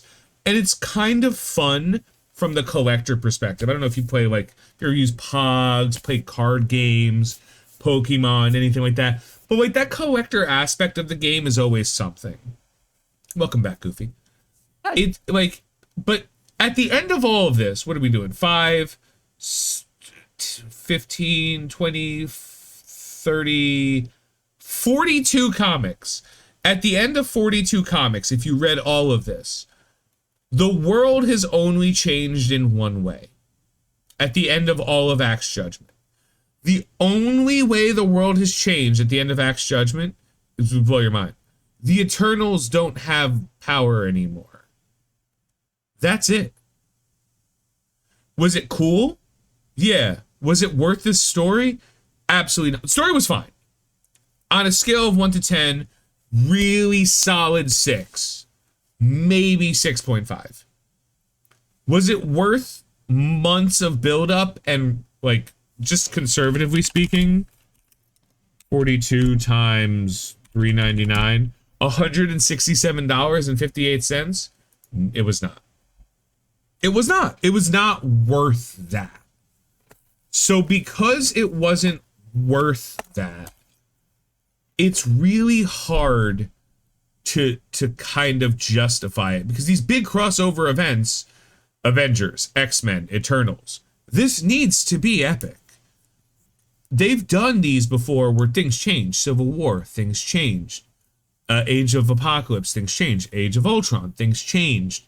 You learn more about characters. There's realities that have shifted. Secret Wars, things changed. But like, at the end of this, there's also other comics like Dark Web, Spider Island, where like at the end of it, something changed, but like that could have been one issue of a comic. We'd be like, oh, okay, cool.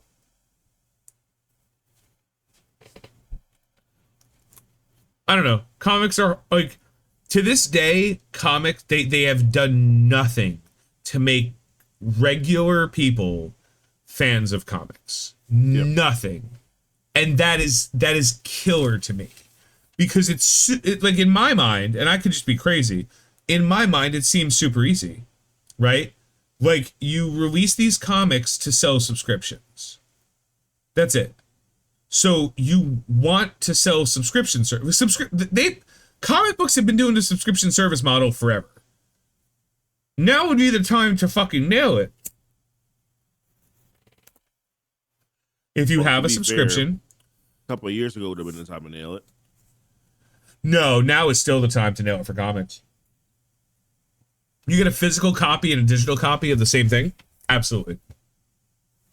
If you sell them in trades, I know a good chunk of not comic fans that don't know of their existence. Well, like, if you go to that's another example of a trade paperback. I'll give you my favorite trade paperback. Surprisingly, it's DC, which we haven't talked about a lot yet. But that's because I bought a lot of stock in Warner Brothers Discovery, because I assume they're gonna not suck going into their next stuff. So like, we'll cross our fingers. Yeah. So DC's Trial by Fire Green Lantern trade paper. Circle of Fire. There it is. So this is the trade paperback of the Green Lantern Circle of Fire run. This is one of my favorite Green Lantern runs of the DC Comics.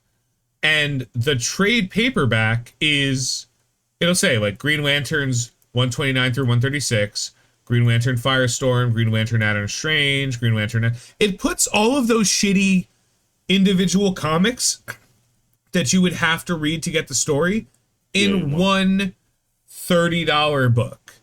And like, how many comics is this? 129 to 136 is already 7 comics, 8, 9, 10, 11, 12, 13, 14. 14 books for $30 is a great deal. Plus, you don't have to store 14 books. You just store the one.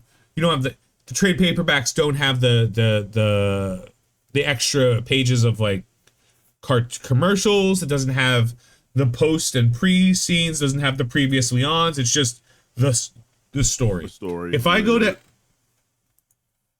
Axe Judgment paperback,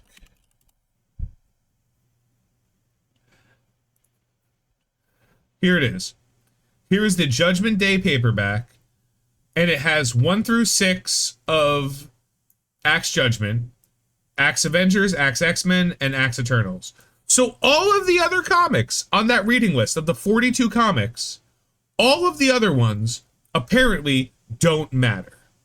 Do you know? Like, there's supplementary reading. Like, oh, a little bit backstory. As a reader, who the fuck cares? Right. Here's the companion. Another book, a different book with some of the other comics that nobody read. Eve of Judgment, Axe Judgment. So this has the first book, the last book, Death to the Mutants, and then some middle books in it. Who's Marvel, DC, all of you. DC figured it out a long time ago. DC's like, bro, here are the comics you gotta read. Everyone matters. We'll put it in a trade later. It'll be $50. And you'll buy the $50 trade because you don't have to worry about it. You're selling subscriptions, go for it. Immortal X-Men. Now imagine you buy the Immortal X-Men run of this comic, X-Men 7 through 10, right? I love trade paperbacks. They're the best way for a non-comic fan to get they're like, oh, I have this storyline, it's great. Yeah. Like, I just, volume 1, volume 2, and volume 3, all of them combined are like $37 for probably, you know, conservatively speaking. The first one is the first 6 books, then it's 4 books, and the last one is what's up to date, X-Men 11 and Before the Fall, Sinister 4. Yeah, so 11 through, so like, if you combine all these books, you're gonna get like 20 comics, about 20 comics for $30. That's gonna give you everything you need to know. You don't need to worry about those small stories. You don't need to worry about like, oh, but in the Iron Fist one, we found out that who gives a shit? Nobody cares. And like the Sins of Sinister run. This run, if you were reading the comics, you are going to be super let down on the week to week. Because, you know, they'd release a comic on the first, every comic's monthly, and then like a tie-in would be like 2 weeks later, you can read Nightcrawler 1 through 3.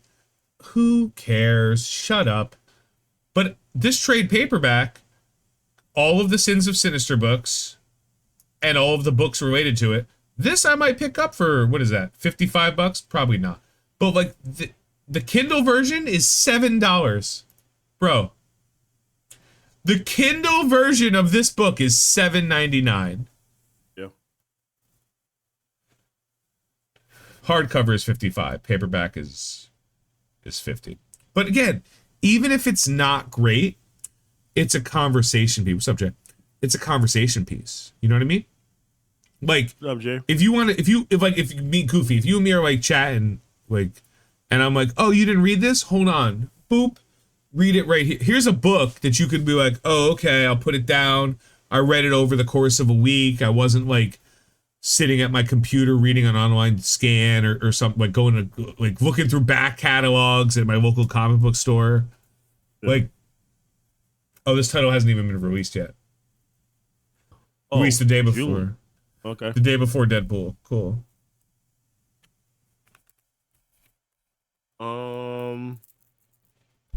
Okay. Here's Inferno. Do they have what's it called? Do they map it out to where it's like uncanny, Operation? Then okay. Extinction? What's the OXT? OZT? OZT, Operation Zero Tolerance. Yeah.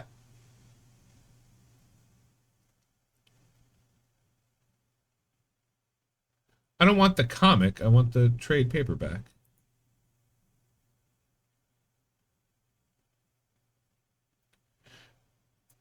Okay, this is a lot of these from that run. Oh, Messiah War. Look at this. Look at this right here. Look at everything. We fixed it. Look, guys. Why did I have to find this? It is the milestones from the Dark Phoenix. The you just read. You just read Dark Phoenix Saga, Mutant Massacre, Fall of the Mutants, Inferno, Extinction Agenda, Executioner's Song, Fatal Attractions, Phalanx Covenant, Onslaught, OZT, Messiah Complex, Messiah War, Necrotia, which is the Warlock run. Sorry. I'm sorry. I did cut off the screen. Hold on.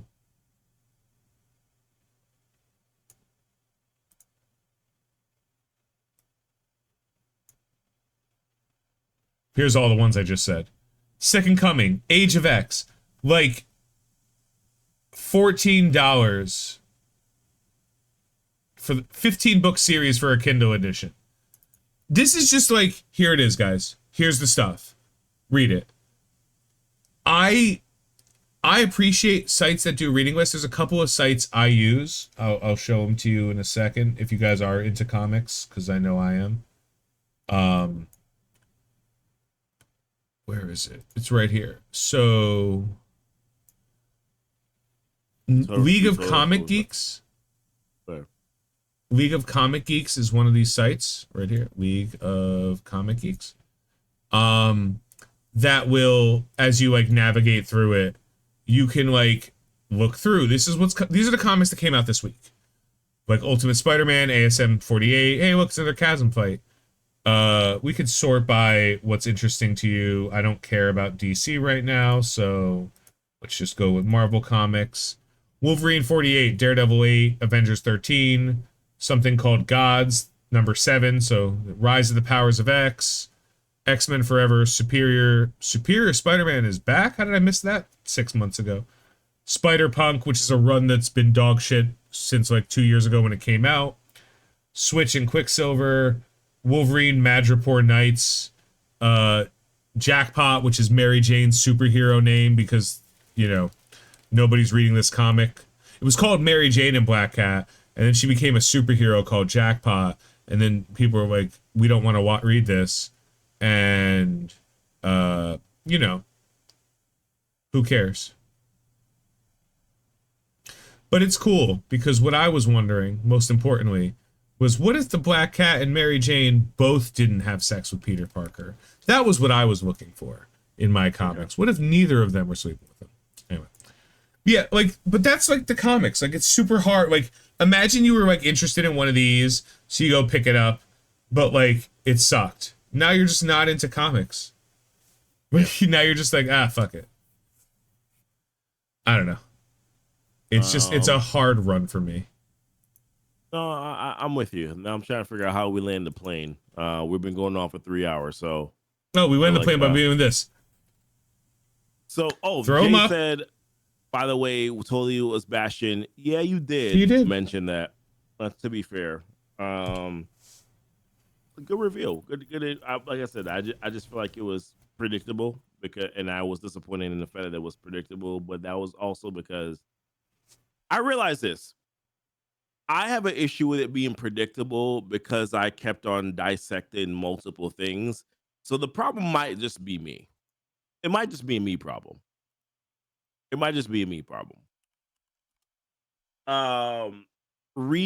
Watch One Man's Worth again,